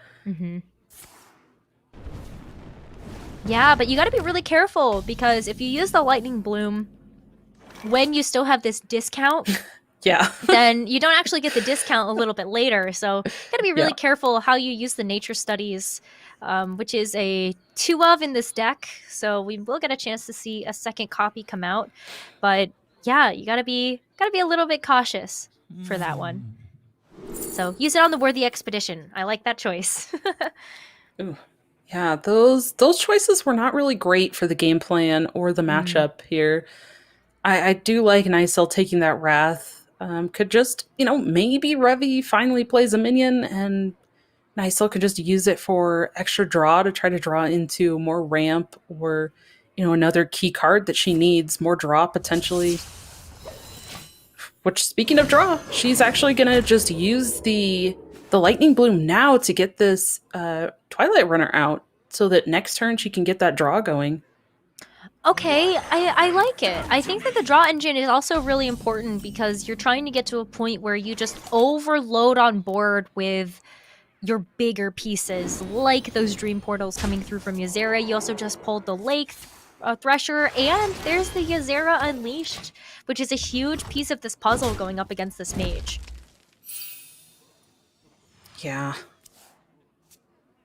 Okay, well, the interesting thing, too, about the play from Nysil is that now she's going to be overloaded for this coming turn as well. Oh, that is true. So, what can she actually do on this turn except to maybe answer something? She has reactive cards for the amount of mana that she has. But that is a good point. That is very interesting. Yeah. Overloaded. Okay. So a generated secret. All right. Well, now she's got the full 5. Is this just a lake thresher though? It kind of feels a little awkward just dropping that for tempo, but maybe it's fine. I don't mind it. Just gets a body out there. Okay, there. I was okay, gonna say draw I first. liked, yeah, and testing the secret as well in case it's like flame ward or something, because it was, like I mentioned, it was a generated secret, so it could be anything. Yeah. So got so much value though from that runner. And and unfortunate about that draw too. You had choice between Lake Thresher and Lake Thresher for this turn. Yeah, they're pretty limited choices, but the next few turns are going to be pretty open. I'm thinking there might even be just an innervate guardian animals next turn. Yeah, that's what I was thinking too. But, you know, it does feel a little awkward on Revi's side. Like, does she just drop the Twilight Drake? I guess. It's like the best play. I feel like the hand seems a little awkward for Revi. I mean, what else was she doing there? Ooh. Just drawing? I was gonna say Does get some Overgrowth ramp. makes that maybe a little bit tricky, but Yeah. okay, it was Netherwind Portal that was coming through. I think this is fine. I like this a lot, and I think playing out the Innervate, if it did end up being some like counter spell or something, then she could have gone a different route. Yeah. But it ended up not being, so then she got to play off that Guardian Animals. So now it's just a matter of how she wants to get these trades in, because if she makes trades a little bit differently, she can use the Thresher value here. Okay. Yeah, so gonna go for that and get the maximum damage from the Thresher. And you just get the value trade here. Yeah. She does have a full hand though. Nicel's hand is full now. Yeah, she'll burn something next turn. But you have your Ysera. I don't think you're super worried about what you could burn after that. Iron Bark, Yeah. not so bad. Yeah, that's probably fine. Ooh, She's but gonna it makes... have to. I was just Yeah. gonna say it makes those overflows really clunky in hand. Yep, that's what I was gonna say. She's gonna have to start dumping her hand to get these overflows to actually get value. We were looking at the exact same thing. Same wavelength. That's good. That's a good Yes. thing for go-casters to be on. But yeah, it does make those overflows super clunky. But maybe if you get your Ysera online and you're able to use maybe the overgrowths here, just to be able to dump them out of your hand, then I think the Yeah. overflows end up being really great for when you put those portals into the deck. Absolutely, yeah. You know, we've talked about it the last couple of weeks, I think, and we're kind of getting to that point in the mage deck where now the mage is going to start having those kind of big swing turns. Absolutely. We might even see that starting now. There is the potential to coin out the Tortolin or just coin out the Power of Creation on its own, but Revi going to choose to just take a little bit more draw here. Ooh, does find the Dragoncaster. Can't play it this turn, though. Is just going to go ahead and use the Conjurer's Calling and get some decent minions out of it. I would say 2 is better than 1 on this board for sure. But yeah, this is still some really powerful turns coming out from Nysil. Especially when you have that Lake Thresher. You're getting max value here. You could just use the Lake Thresher here to get the value trade onto both minions. And then you still have firm control of the board. Oh, absolutely. And to me, it looks like she's just deciding now where she wants to put this Iron Bark. Like if she still puts it on the or the Thresher. But I really like this choice of putting it on the Mount Seller instead, just kind of trying to bulk that up a little bit and make it a little bit more awkward, just in case there is some sort of like rolling fireball or other kind of damage from the mage, that now it just makes it a little bit more difficult to deal with for Revy. Yeah, it really does. Dragoncaster comes through, which is nice. So you should be able to play a puzzle box of Yogg's Rod, one of our favorite cards. So let's see what we get. Plague of Wrath is going to destroy the Thresher. I still think that animation is one of the scariest in the game. You got the 5 damage onto the exotic Mount Seller, so it's really good. You got the Ironbark in there as well. Wow, nice pop from the Death Rattle. Drain Life is going to come through. Bloodlust does get played out on a sleeping minion, so that's not too bad. But the exotic Mount Seller is now down as Savagery comes through and does not get a chance to knock anything out of here. Ooh, Flame Ward, Primordial Studies, full hand. I think you have to point something out here. Yeah, that was a pretty good puzzle box for Revy. That was pretty solid all the way around. I mean, almost cleared off the entire board, gave herself a board, played a secret. Like, it was pretty solid. Yeah, absolutely.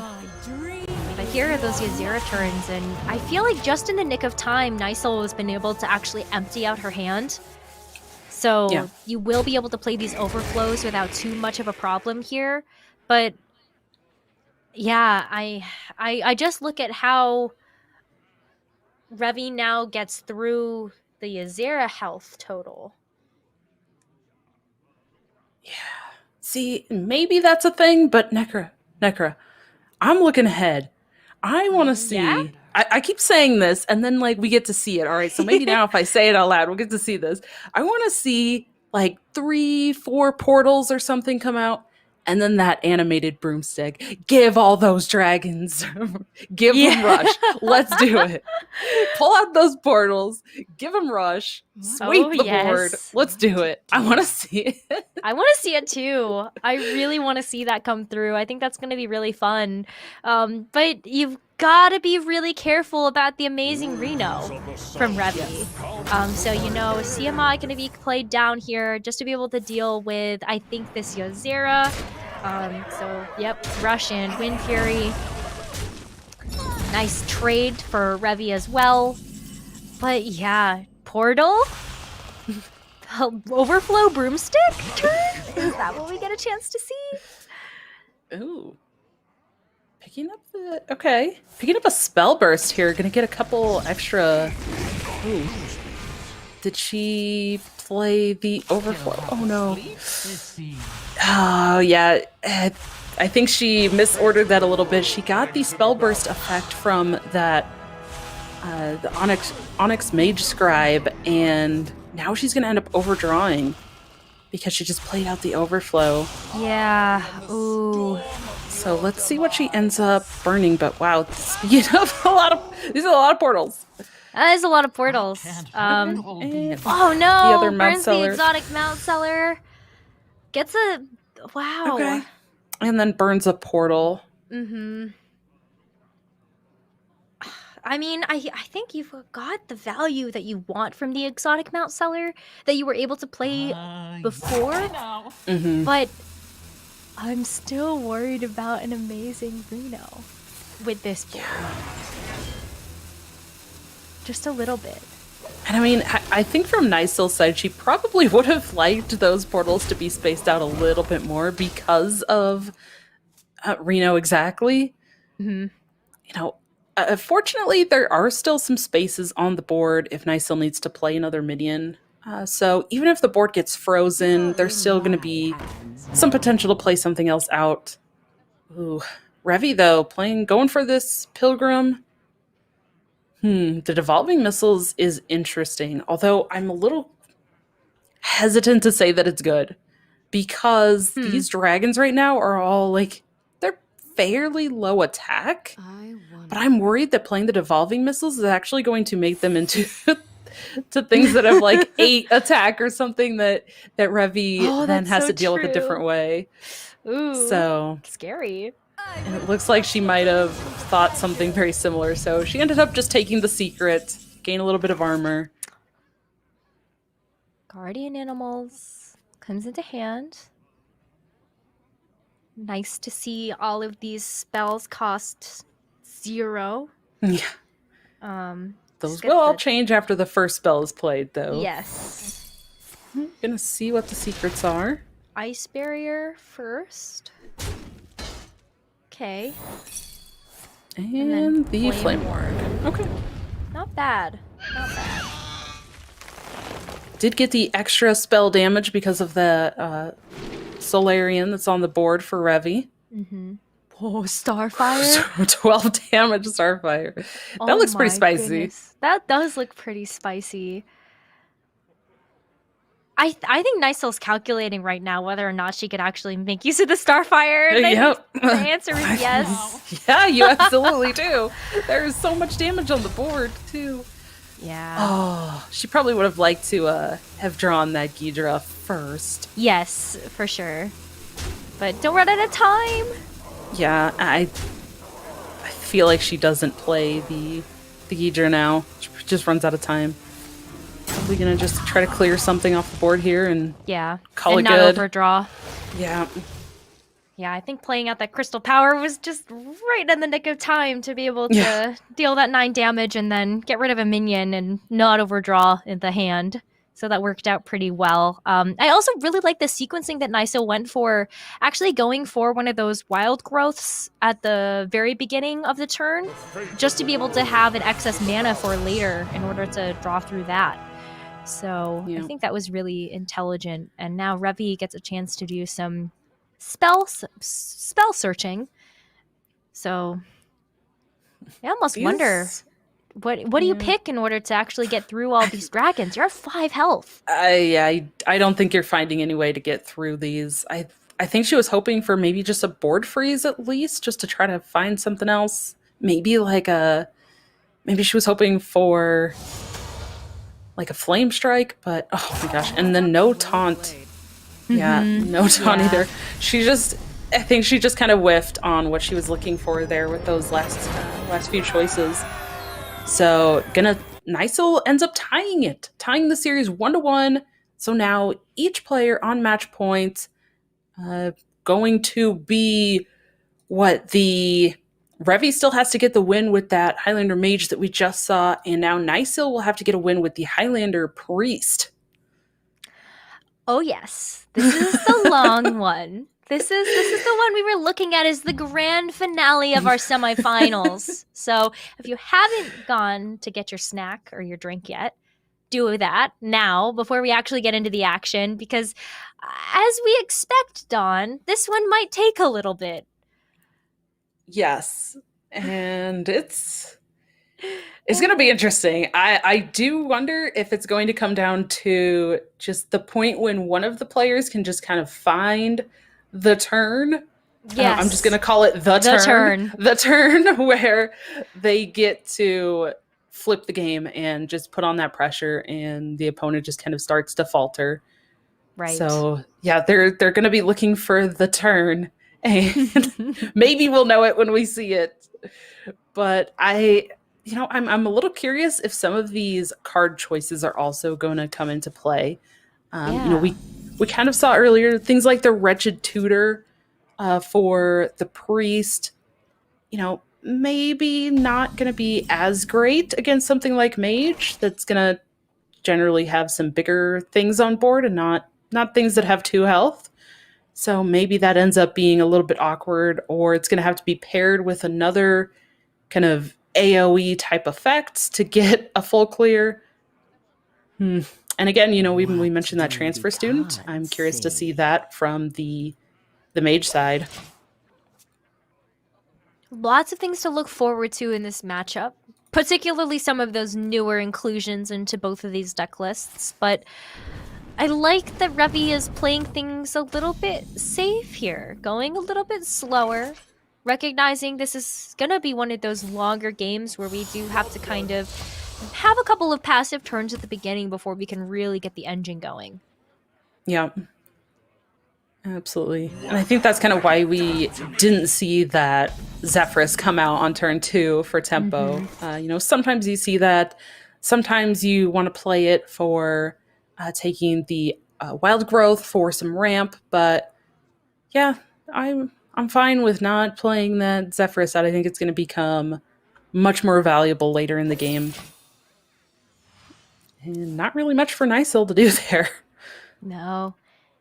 Could heal your opponent if you really wanted to. Yeah. But Revi has a really nice play for this turn 4. I looked at that Twilight Drake 2 turns ago when it came into hand, and I said, that's a turn 4 play for sure. So I think seeing that really early is going to be very helpful, especially because Twilight Drake sits in that really nice, awkward spot for priests, where you have Shadow Word Death. We actually don't see Nysil running a copy of Shadow Word Pain 2. But it means that if you really, really need to, you need to use Time Rip in order to remove that card or that minion from the board. Which Revi playing that Drake on 4 going into the turn 5 for Nysil, that could have been a consideration. Like maybe Nysil has that Time Rip, but again, it's Highlander, so I'm not sure if, and again, her hand wasn't really doing much else anyways. So, from Revi's side, she could have just been playing that Drake out and thinking, all right, well, if she has the Time Rip, she has the Time Rip, but I got to play this anyways. And speaking of kind of just have to play things anyways, I think this is a point where Nysil just kind of has to do something, even if it's not great. Yeah, the Mind Flayer doesn't feel super good here just because the Bone Wraith, not necessarily the target. I think that you really want to get out of that Mind Flayer, but I think Mind Flayer tap is the best that Nysil can possibly do in this situation. And honestly, I'm looking at Revi's hand, and I think maybe this is a Zephyr's turn. Yeah, it's not bad. The Hex or Soul of the Forest, but yeah, Hex just getting rid of this. I mean, if she wants to, she could play the Hex first and then just kind of run over the frog with the Bone Wraith and then push 8. Yeah, I think that ends up working out pretty nicely. I was gonna say there's 2 options there, right? You either just push all the damage first and then use the Hex, but I think this makes more sense, just being able to clear that off now. Instead of giving some fuel to this priest, having any minions on board is really, really dangerous when you're playing against a priest. Yeah, I mean, apotheosis is a thing, so you don't want to be giving your opponent the possibility of doing that. So, interesting here, though. I mean, Galakrond, has not been buffed at all, right? No. So, it's going to clear 1 minion if Nysil goes for it, but it does give her that hero power. But at the same time, then it makes her lose the healing. And we kind of already mentioned in the last series about the kind of less consistent healing with the Highlander priest. Yeah. So, gonna just use the Wave of Apathy. Probably not the situation she really wants to be using it in. Generally, with this deck, you want to be using that in combination with something like the Cabal Acolyte, so that it sets everything in your opponent's board to 1 attack, and then you get to steal one of them. But, no Acolyte Insights. Oh, Pyroblast. That was almost an instant pickup from Revi, and there's not really a secret why. We saw a couple of Pyroblasts to the face be able to seal the deal for some of those Grandmaster games. And why not? When you're already pushing your opponent, Nysil, to 18 health. Yeah. I think that's just something that you've got to do. Pyroblast. Is that how we're going to end this series, Dawn? It might be. Oh, it might just be how this game ends. Or some crazy Pilgrim box ending. That's true. I'm gonna just try to remove a little bit of the board here, and then plays out the Infiltrator. Just gonna put up a little wall. It's just a little road bump, though, I think, at this point. Yeah. I wonder if you're Revy, if you play out maybe like your Doomsayer or something as like a token. I that's a little risky though, because if the Doomsayer stinks, then everything dies. So Yeah. you probably don't want to do that. But I just wonder if you try to put out just a little bit more choice for this convincing infiltrator's death rattle to hit, so that you're not losing out on important damage. Wait a second. Wait. Does she just have lethal? No, never mind. There's a taunt on the board. All right. My mind just saw that Dragoncaster into Pyroblast and 8 damage on board. I was like, what? No, there's a taunt. We just talked about that. I got way too excited about being able to cast the free Pyroblast. Next turn, Dawn. Next turn. Maybe. I'm jumping ahead. Well, we might have just seen the swing turn. The turn. We might have just seen the turn come through. Is it the turn? Is that the turn? We're about to find out. The Holy Nova does a pretty good job of clearing up most of the board as well. It would leave that Twilight Drake as a 4/2. Mm-hmm.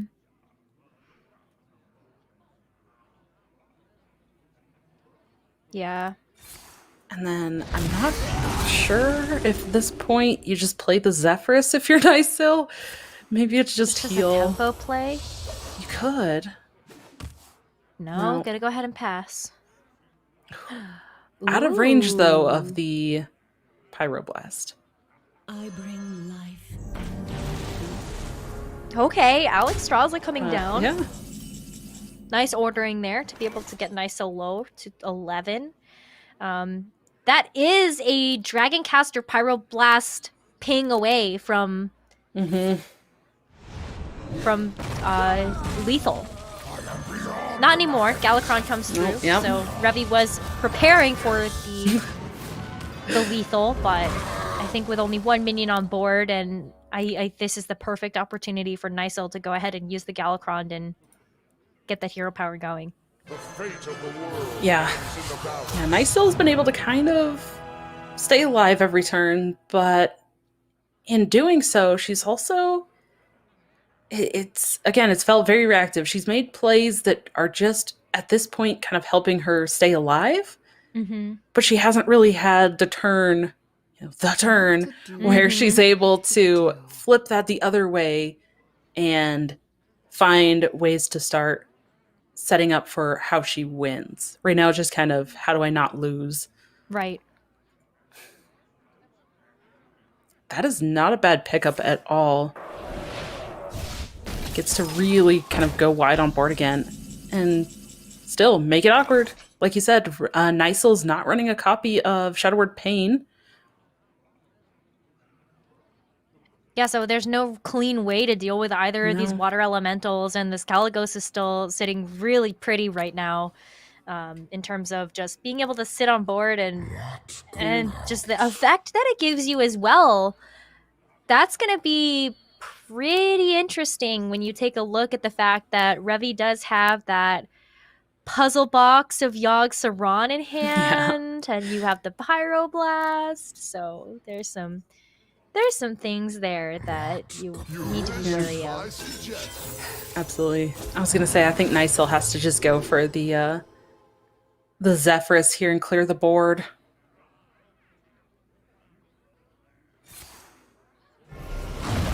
I mean, yeah. And also with keeping the Kalecgos on the board as well, just getting another free cost minion for Revy could be insane value. So I do feel like Nysil just kind of recognized that she had to do that. I mean, not even knowing what random generated spell Revy has in hand, but recognizing that giving Revy another 0-cost spell was just going to be too much. Oh, the Tortollan Pilgrim ends up picking up the Ice Barrier. That's huge. If Revy didn't already have a substantial lead, that's just going to make it further. Yeah. Yeah, this could just be Headmaster Shadow Word Ruin turn here. Which is still, it's not a bad swing turn. Gonna clear the board from Revy's side and builds her own board on Nysil's side. That is true. Still at 15 health. Nysil is still in a bit of danger here, but the fact that she's been able to build a board, it might stick. And that's something that Nysil really needs right now in order to keep the attention away from her face. Yeah. I am really looking forward to seeing how Nysil plays out this Mind Render Lucia, because it's gonna be big, I think. Yeah, I agree. Is this the turn? Ooh, okay. Picks up the Kronks, and she already has the Galakron out in play. Could play... yeah. Yeah, not really doing much with it right now. Ooh, finds the Zephyrs. Oh, this is such a great use of the Raised Dead. Yeah, it really is. Oh, and a light well as well. Your wish is my suggestion. Should find the Shadow Word Pain here. Okay, or a Mass Dispel. Or the Crazed Alchemist. Either one of those works pretty well. Crazed Alchemist is just gonna go ahead and deal with it. Yeah, and it gets her more on board as well, going that route. And she gets to squeeze in that light well. So now it's just a matter of how Revy wants to deal with this board. And, you know, you mentioned the substantial health lead that Revy has, but this was a turn where Nysil just went all out on board. We do see the, you know, the poof coming down there. It's all gone now, but that might have been the swing that Nysil was looking for. Yeah, absolutely. Let's see what she discovers in the hand. Sees Combustion, the coin, and Escaped Mana Saber. Wow, avoids all of the big stuff. Yeah, not quite the things that you wanted to see. Nysil might get a little bit of a false sense of security from that too, just not seeing anything big in the hand. Oh my gosh, wow. But we are moments away from this Pyro Ball. I just feel it. Oh my gosh. Well, and this rolling fireball is set up pretty nicely too. Yeah. Yeah. It's gonna clear up the Escape Mana Saber. Yeah. Just put out the one that you stole from me too. And is that transfer student in hand there? yeah, do you just coin it Kind out? of chilling. Maybe. Hope one of your minions lives, and then you can finish up with an attack plus the Pyroblast next turn. Cast that. Yeah.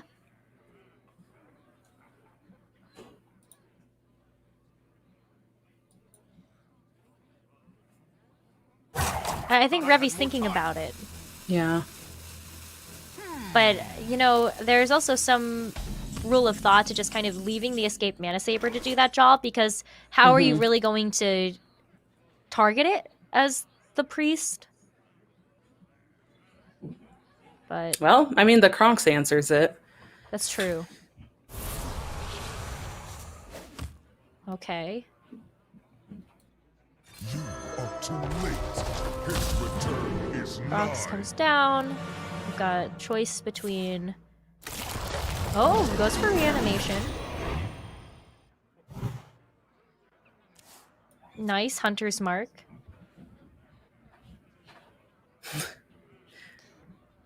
Hits an opponent minion. That's important too. Yes. Didn't hit her own. Now do you have to use the Pyroblast for this 8/8 though? Oh. Well, now things just got interesting. What would make us rich? Things got very interesting, Dawn. Yeah. Nysil might have hit the turn. And that rolling fireball that was there is now gone, which would be really great at clearing this. Yeah. Do you puzzle box? Oh my gosh, the box. All right. Puzzle box. Here we go. Where does this hit? Okay. All right. That's helpful. Ooh. That's get nice. a board. Got some random paladin secret. Okay, we don't get to see what the secret is. A weapon. Hold on. That 1 mana weapon could actually clear the Kronks off the board. if it doesn't get cleared before. 3 damage to a minion. Where does that go? Oh, nice Wow. targeting. Wow, that's beautiful. That 1-mana weapon can just go face now. And then that's it. Pyroblast for next turn. Oh my gosh. Oh, this is insane. Okay, is this the turn Nysil goes for the Mind Render, Elucia? I don't think she can. Unless she feels like there's freeze or something in the hand. Maybe she can Yeah. Mind Render and then freeze.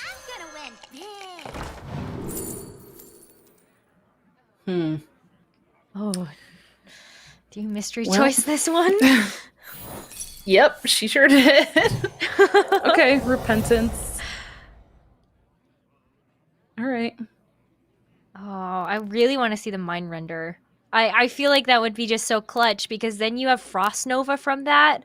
Yep. Do you Thought Steal first? Maybe hope you find the freeze? No, that's not going to do it. There Yep. yeah, Mind Render. She's gonna have the mana left over to actually freeze as well. Yeah. Wow. All right. But the thing is now, I mean, she's gonna see this Pyroblast, and now it's a matter of, okay, she's freezing this board now, but is this still just, an inevitable loss? Yeah, that is tough to say. Job done. Just gonna get rid of that coin out of there.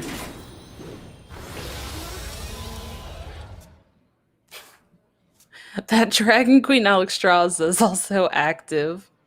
Mm-hmm. Oh my gosh.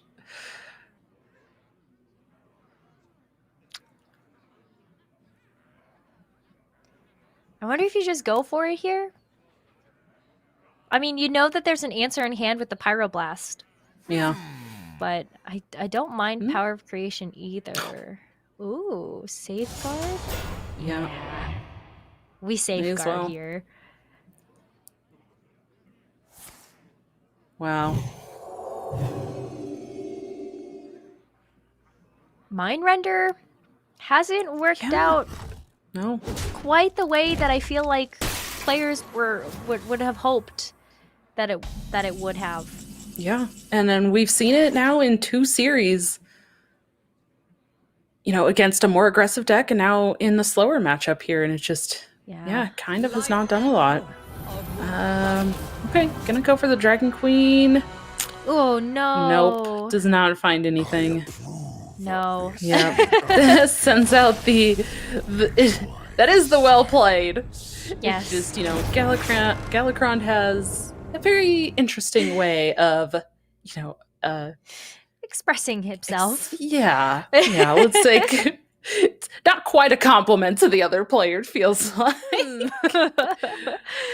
Not always, but I'm sure Nysil means the highest regards. Revi has been one of our top scoring players. In fact, is in the lead right now, tied with Linthesis with 275 points, and is even going to further her lead over our third place player, Nysil, who is sitting at 250 with that win.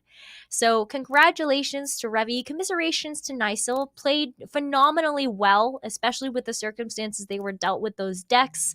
But it's going to be Melira and Revi in our grand finals. Yeah, this is gonna be really good. And I think, weren't we talking in the early part of tonight about Melira really wanting to push far Yes. and get these points tonight? And Oh yeah. yeah, she's now going to be in our finals coming up. So she got there. I mean, of course, the difference between second and first place is going to be 75 points for second and 100 points for first. So an extra 25 points there, could help nudge her that much further. So, I feel like she's hungry for it. She wants that win. She wants to take that first.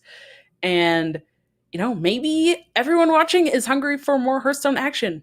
Sorry to disappoint, but we're going to have to wait just a few more minutes here as we go into one more break before we kick off our finals. We'll see you in just a moment. For a long time, we had to prove ourselves. but we always knew what we were capable of.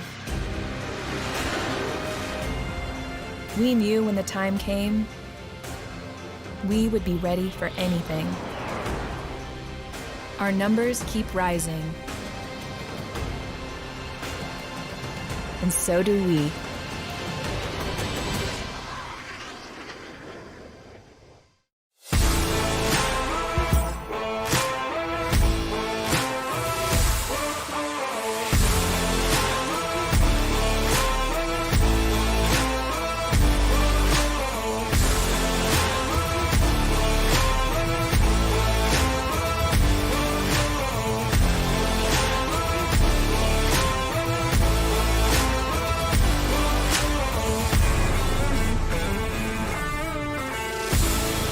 So I'm gonna hold on promoting you this quarter.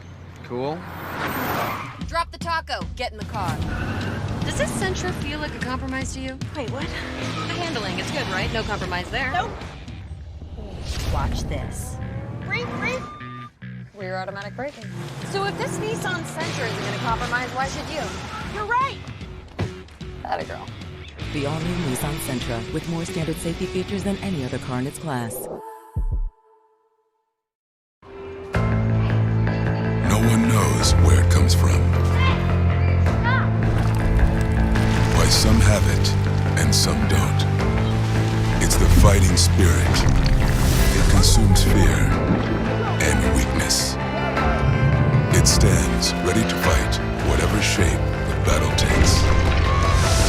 Because as long as there are battles, there will always be Marines.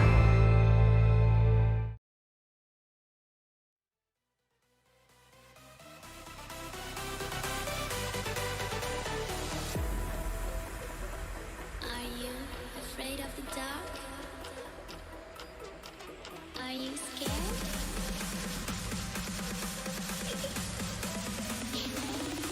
I am you.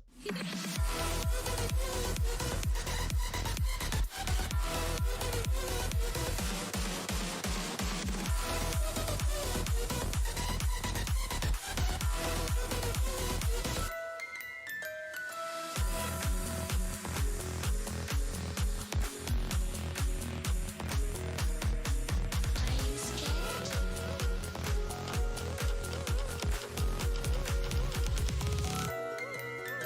My head is heavy, let me lay it down. Into your lap, I would love to drown. I need that story I used to hear, to run on and to and disappear. Your stories, they come from the heart. Moving together and tear me apart.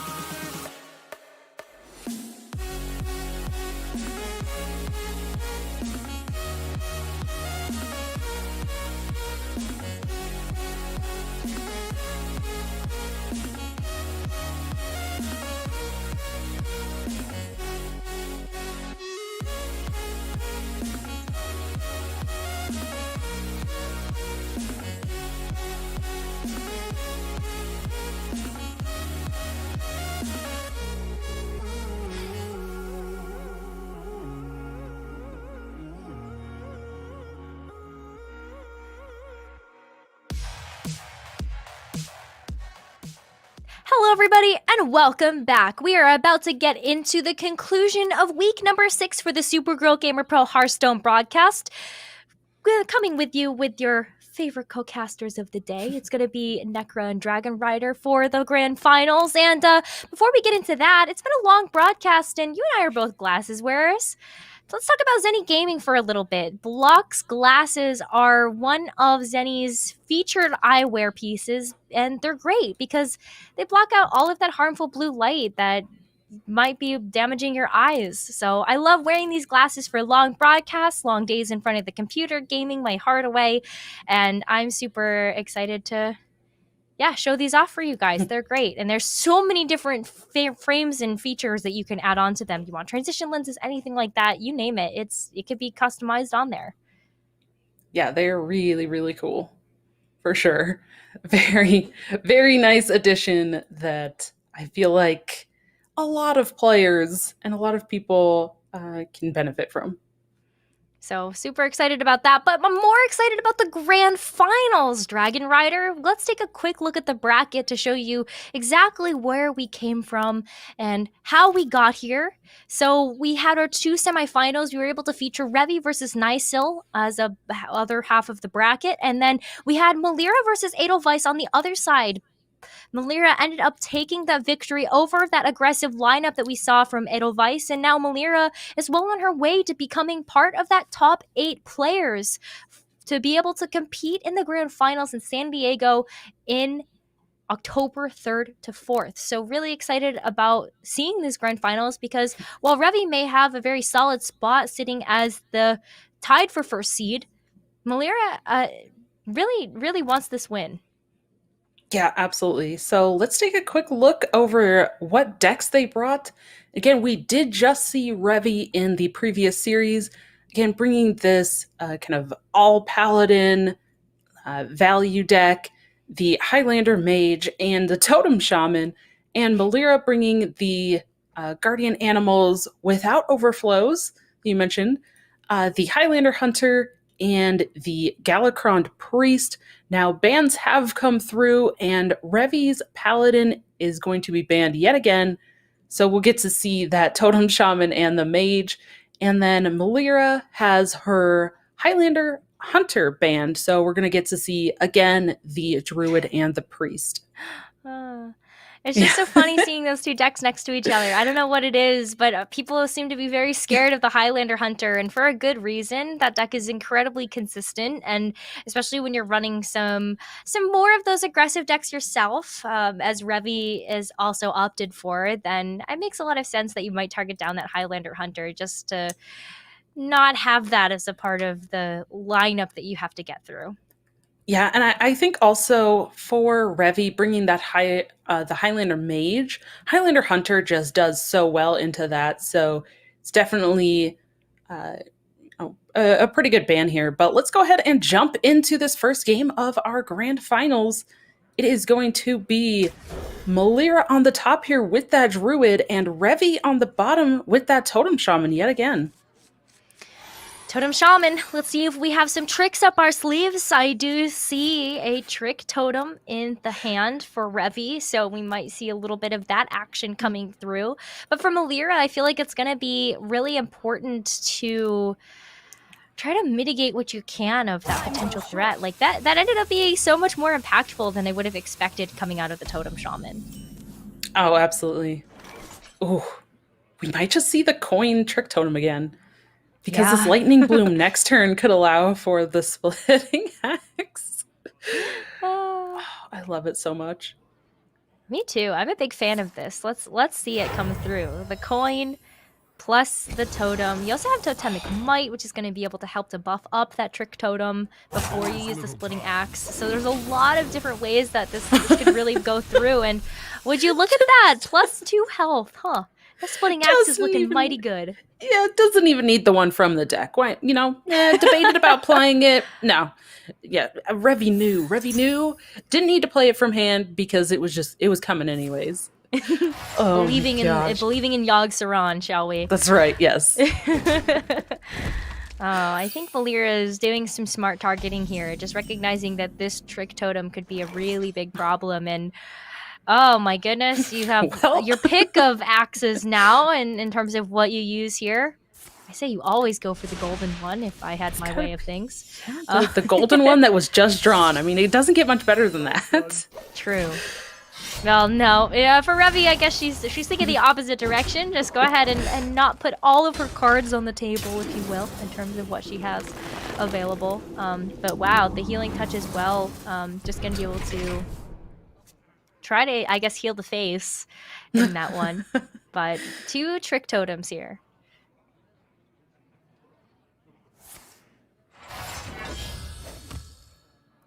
Very passive turn from Melira again. Yeah. I mean, there's no dragon in hand, so maybe she just doesn't want to go for it. But also getting to squeeze in that attack and take all of those claws off of the side quest. Totemic Surge. Yeah. Well. Well then. Well, there was nothing for Revy to play, but this draw changes that for sure. Yes, it does. Now she gets to push even more damage. She gets to have this kind of aggressive turn. And if Melira isn't able to clear, then this Splitting Axe next turn looks really, really good. Yeah, it sure does. It's basically going to be like a half of a puzzle box played every turn. Like, that's what it feels like. That's a lot of believing in Yogg. I mean, I have heard that Yogg has ice cream, so maybe, like, you know, praise Yogg, you get some ice cream. Seems like a good deal. It does seem like a pretty good deal, doesn't it? But I'm Again. loving the Splitting Axe right now. I'm sure Revy Yeah. is as well. Yep. And a somewhat passive turn yet again we saw from Melira just playing out the overgrowth. And I kind of talked about it, you know, when we mentioned it in the other series. This was the matchup that Revy wants to get with the Shaman, is going into the Druid, because the Druid is going to be a little bit more slow in the early game, you know, playing out the ramp and not doing much, and that's exactly what we've seen. And yeah, Revy has just taken Melira down to 14 already. Turn 4 for Revy, by the way. I mean, don't be mistaken by the 7 up in Melira's corner. This is turn 4. Yeah, it was that inner bloom turn that happened so early to be able to get the Splitting Axe, as well as just a really nice high roll onto getting some extra health for these totems. So lots of different ways that Revy was off to a very, very strong start. Yeah. But Melira is still able to claw her way back into this one. Looks like she was kind of debating about the innervate and the final claw there, but I think she has to, and she really needs to just remove 2 of these totems off the board. There's been no totemic reflection either, so the potential for just even more damage, or a bloodlust, because it now is turn 5, so a bloodlust is pretty scary there for Melira. Yeah, do you go with the totem here? Just a summon. Sure. Yeah, it's as a well. solid enough minion too. Just a 4/5 on its own, anyways. Oh my Gets goodness. another and the weapon. upgrade. Oh And my the totemic gosh. surge! What? What a high roll! This has been amazing. I'm in it. You know what? I'm sold. I'm sold, Dragon Rider. I'm really sold on these trick totems. I want to go play Totem Shaman now. I do wanna too. play these trick That's the itch that I have at the moment. Is I really want to play some Totem Shaman. That's it.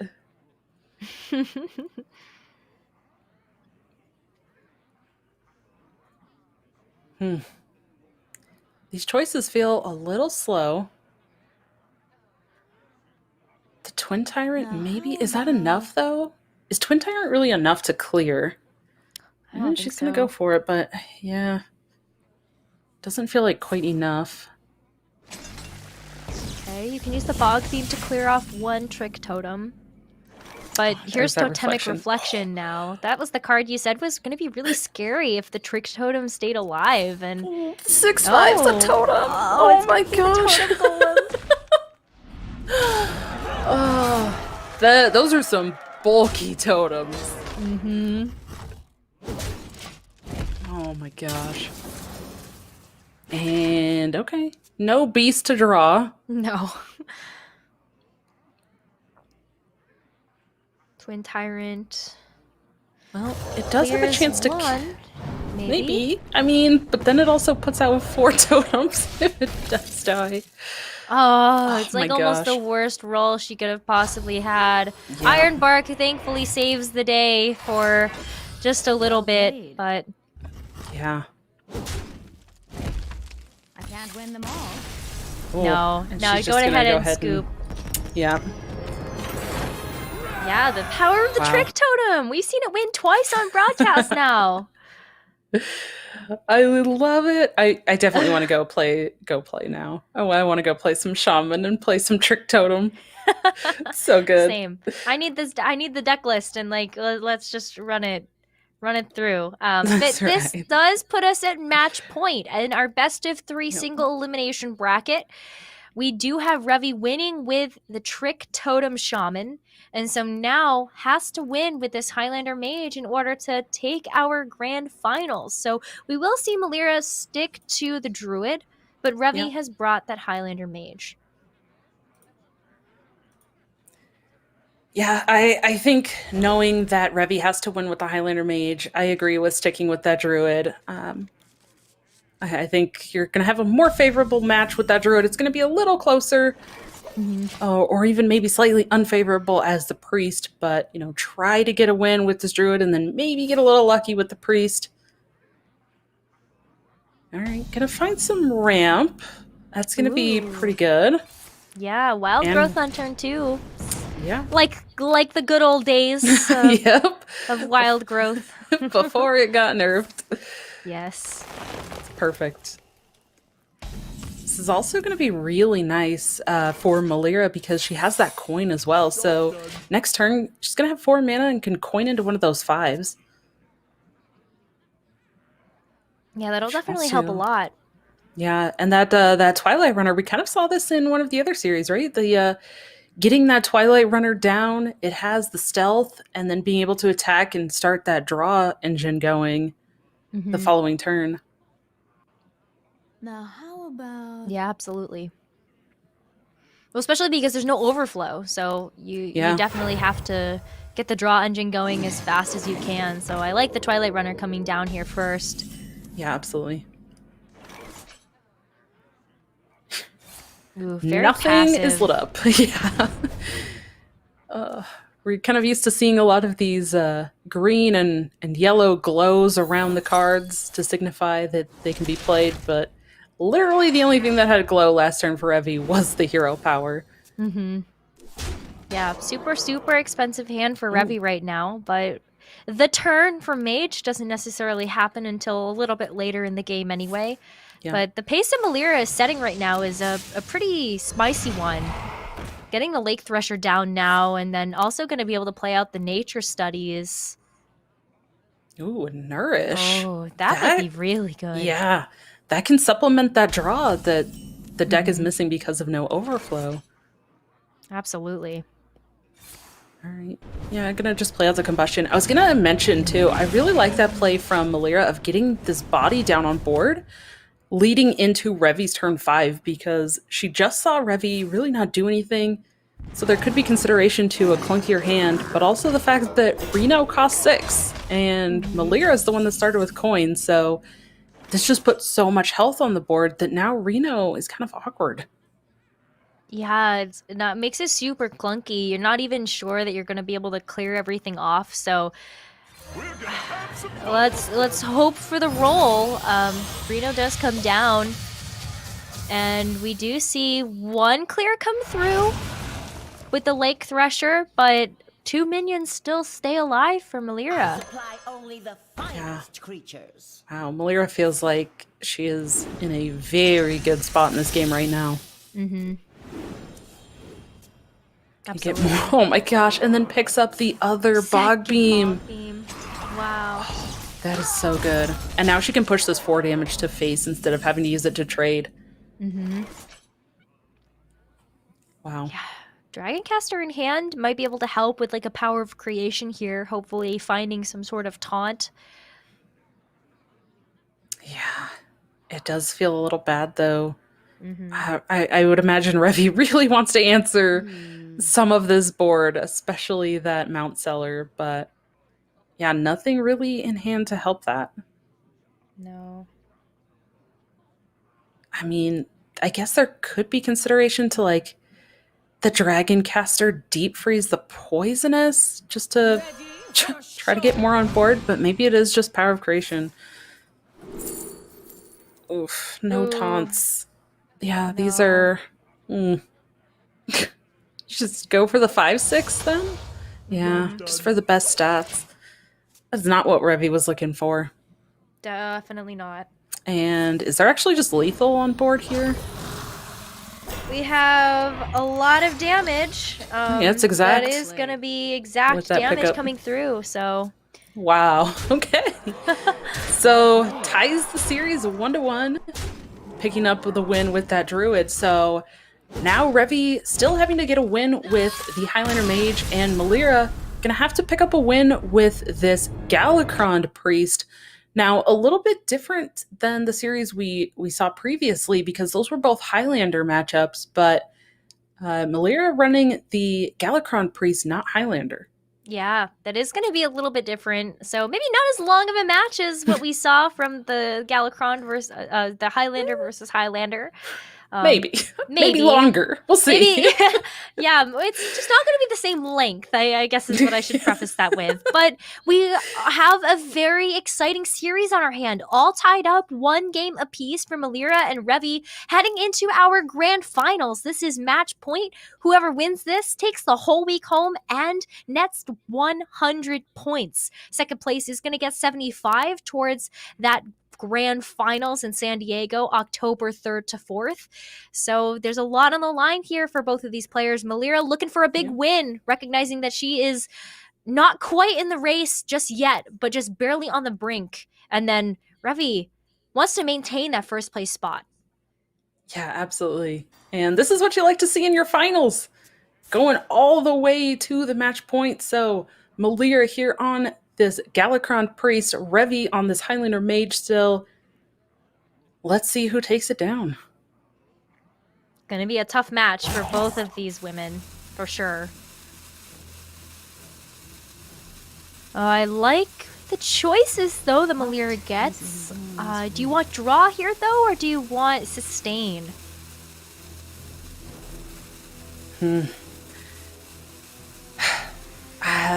I don't mind the evasive. This is interesting. So this matchup is pretty favored for the Highlander Mage. It's going to be a bit of a tough match for Melira.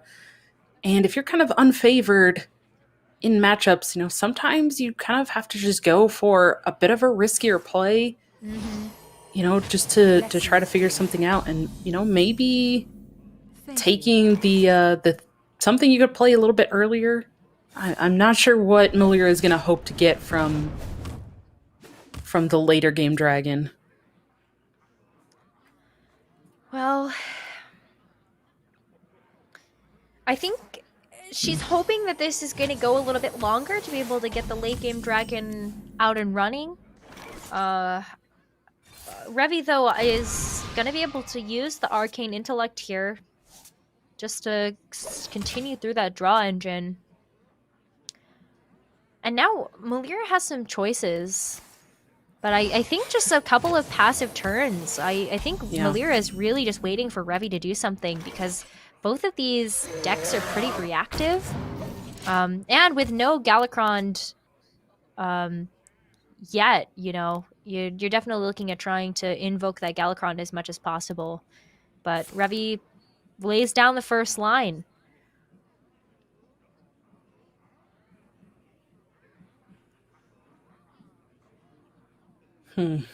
Yeah, maybe just take the Twilight Drake.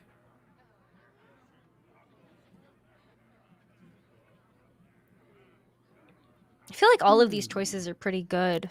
I don't think you're getting too much value in terms of health-wise from the Twilight Drake. It just ends up being a really nice minion to be able to play down.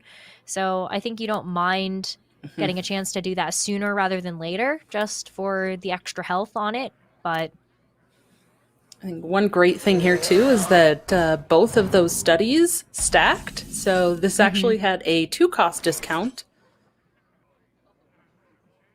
Although, didn't really need it this turn. Yeah. I feel like you almost wanted to have that for the Skeletal Dragon. Yeah. Just because of how expensive it is and how far away it feels. I feel like there's so many options here from Revi just to deal with the one thing that Melira has done. And yeah, I mean, Coin Reno is one of them. Could have just been the escaped Mana Saber, but there was also a way, you know, maybe just a ping and then play the Zephyrus to get yourself down to 1 mana. and then take an Earth Shock and clear off the Drake as well. But Right. you know, doing the play that Revy chose with the coin Reno gets a better body on board. She doesn't kind of have to manipulate it as much, and it's going to allow that Mana Saber potentially to come down next turn and then be able to attack the following turn and go right into a turn 8. Mhm. I still think this is... Yeah, I can see why the mage is a little bit favored in this. Like, remember how we've talked a little bit about beforehand the awkwardness that comes into play when you're playing against a priest with 4 attack minions? Yeah. You don't necessarily have great answers in terms of dealing with the board. You do run 2 of Shadow Word Death in this deck that Melira is running for the priest. But Yeah. no Shadow Word Pain, and even if you were, this 4 health is just smack dab in the middle of that sweet spot. Yeah, and also a little bit unfortunate for Melira so far this game. I mean, she's running that Galakron priest list. She really hasn't gotten any invokes. Mm-mm. And that's also made this Fate Weaver a little bit lackluster here, just kind of sitting there, not being able to discount her hand. And that's kind of slowed her down a little bit as well. Yeah, just a little bit. You really hope for some time rips to come into hand, but then you're using so much of your mana per turn in order to deal with 1 minion at a time. Yeah. Speaking of time rip. Oh, hey, there you go. There it is. Speak and you shall receive. If you are the casters of this game, I feel like we've gotten quite lucky in terms of some of these top decks that we've been calling that need to come through. And this is exactly what I was talking about with Revy getting to play that Mana Saber on 6, and now she can go right into one of these 8s and just perfectly fill in her curve. Mm-hmm. All of these choices, yeah, a little awkward. Job's done. Yeah, go for the value again, I think, for the best Yeah. stats.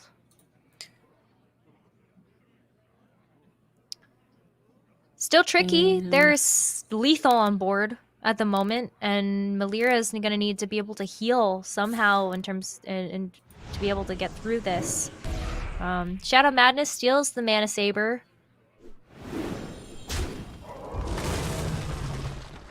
I'm just trying to get something. Interesting to note, the priest deck from Melira is not running any Shadow Word Ruin. So the choice that Revy had there from that Power of Creation, it looks like she took the 5/6 to try to play around Soul Mirror, would be my guess, why she kind of ended up going with that. They all kind of die to a Shadow Word Ruin or Shadow Word Death or Time Rip. But the 5/6 was the only one that would live through a Soul Mirror. Mm-hmm.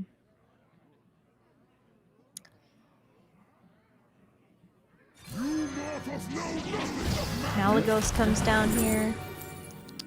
I don't mind Fireball. Yeah. It's just so much burst damage to be able to come through, and you also have Zephyrs. Yeah. Could potentially see a lethal next turn. Mm-hmm. And I wonder if Revy was kind of debating between the Ice Barrier and maybe just squeezing in a ping. Mm-hmm.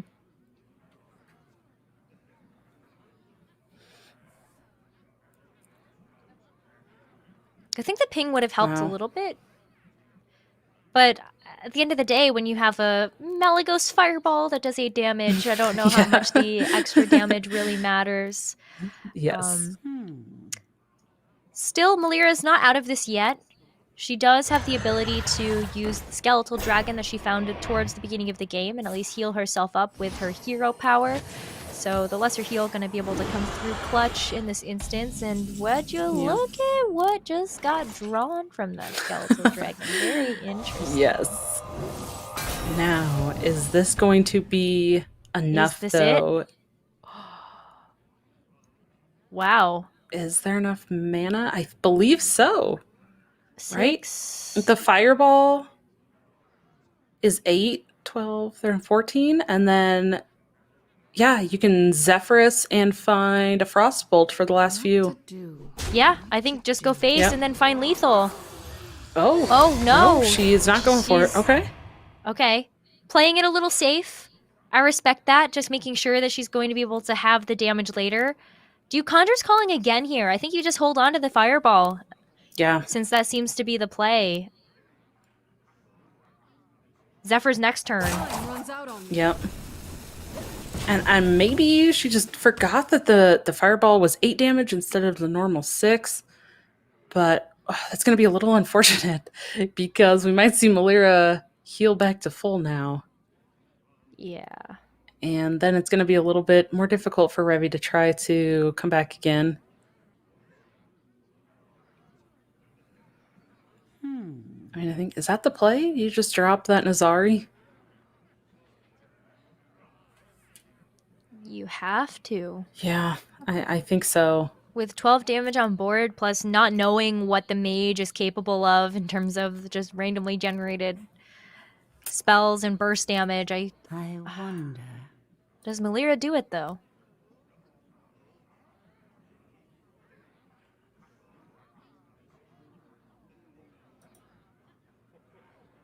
I'm waiting with bated breath. Right? Like, okay. Gonna go for it. Maybe? I'm not convinced until I see it drop onto the board. I know, right? I don't know if Melira is sure whether Revy has the burst damage, but yeah. Nazari does come through. So does heal back up to full.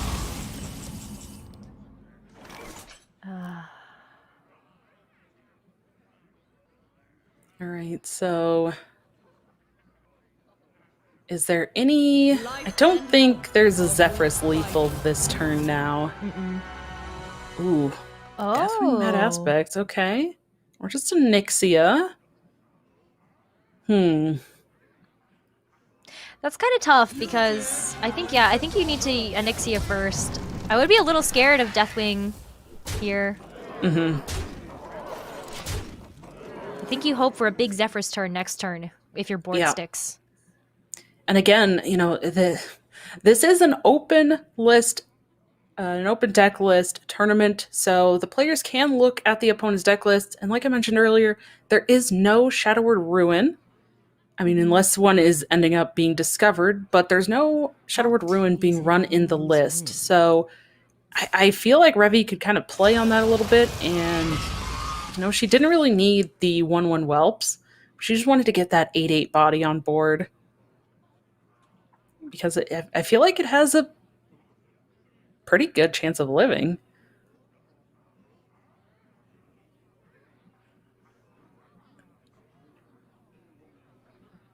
I wonder. Pretty good chance here. Yeah, I feel like Melira is still in this one. Yeah, she can get some healing here. I mean, maybe she plays that Hothead and then Apotheosis on that Nazari. Just trade into the taunt, you gain, what, 9 health? And then it puts out a taunt with the Hothead. I wonder. I just like the name Hothead. Right? Not gonna lie, it's one of my favorite card names. Oh, but yeah, Apotheosis comes through. Did that attack go through in time? Yes, it did. So Melira is going to be getting more health here. But there is 16, 24 damage on board with the Zephyrs. Should be able to find lethal here. Yep. Or the fireball in hand. Yeah, there's a lot of ways to do this. So lots of damage. So Revy getting there in the end. Again, it's a pretty favorable matchup for that Highlander mage. Revy just had to get to the point where she could find that, so... Got there, though. Takes the game. Melira not quite being able to pull into that first spot and get extra points, but still secures herself 75 more points, which jumps her up for sure in those standings, which is what she was looking for. So I do think well played from both of these players, and congratulations to Revy on taking the first place this week. Yeah, and that also makes Revy the first player all 6 weeks to Linthus is actually secured. So second player to secure 2 weeks of a top first place finish. So Linthus and Revy have been towards the top of the pack this entire time, and with 2 first places, I feel like you you can see why. But wow, commiserations for sure to Malira. That's going to be an additional 75 points, bringing her total to 175. And I believe that does secure her a spot right now in the top 8. But we still have 3 more weeks, Dawn. Yeah, 3 more weeks still. And just a reminder, we've kind of mentioned it before, but each week is its own individual tournament. So players can play in as many or as little of these weeks as they want to. It's completely free to sign up. So get on the website, find more information, join the Discord. You know, even if you're not, you know, necessarily competing for these points, especially because we're a little bit further into these weeks, but get in there, get some tournament experience in an environment that is welcoming, friendly, and, you know, maybe you end up getting on stream as well. We get to cast your games. I'm always, you know, excited to see some new names and cast a variety of players. So we'd love to have you join us. Yeah, for all of the information about joining for future tournaments and also to see the rankings and standings. We know we've mentioned all of these points and how people have been doing so far. Well, you can see those results as well. Go over to www.supergirlgamerpro.com. Everything is right there for you. Links to the Discord, links to all of the social medias, Facebook, Twitter, at SGGamerPro. So you'll find all of the information that you'll need on that website. So once again, www.supergirlgamerpro.com. That's where you can find everything you need. But that's going to be it from us, Dragon Rider. It's been such a pleasure. 6 weeks already and 3 more to come. But that's it from us tonight. Hopefully we'll see you guys on Friday for some CSGO action.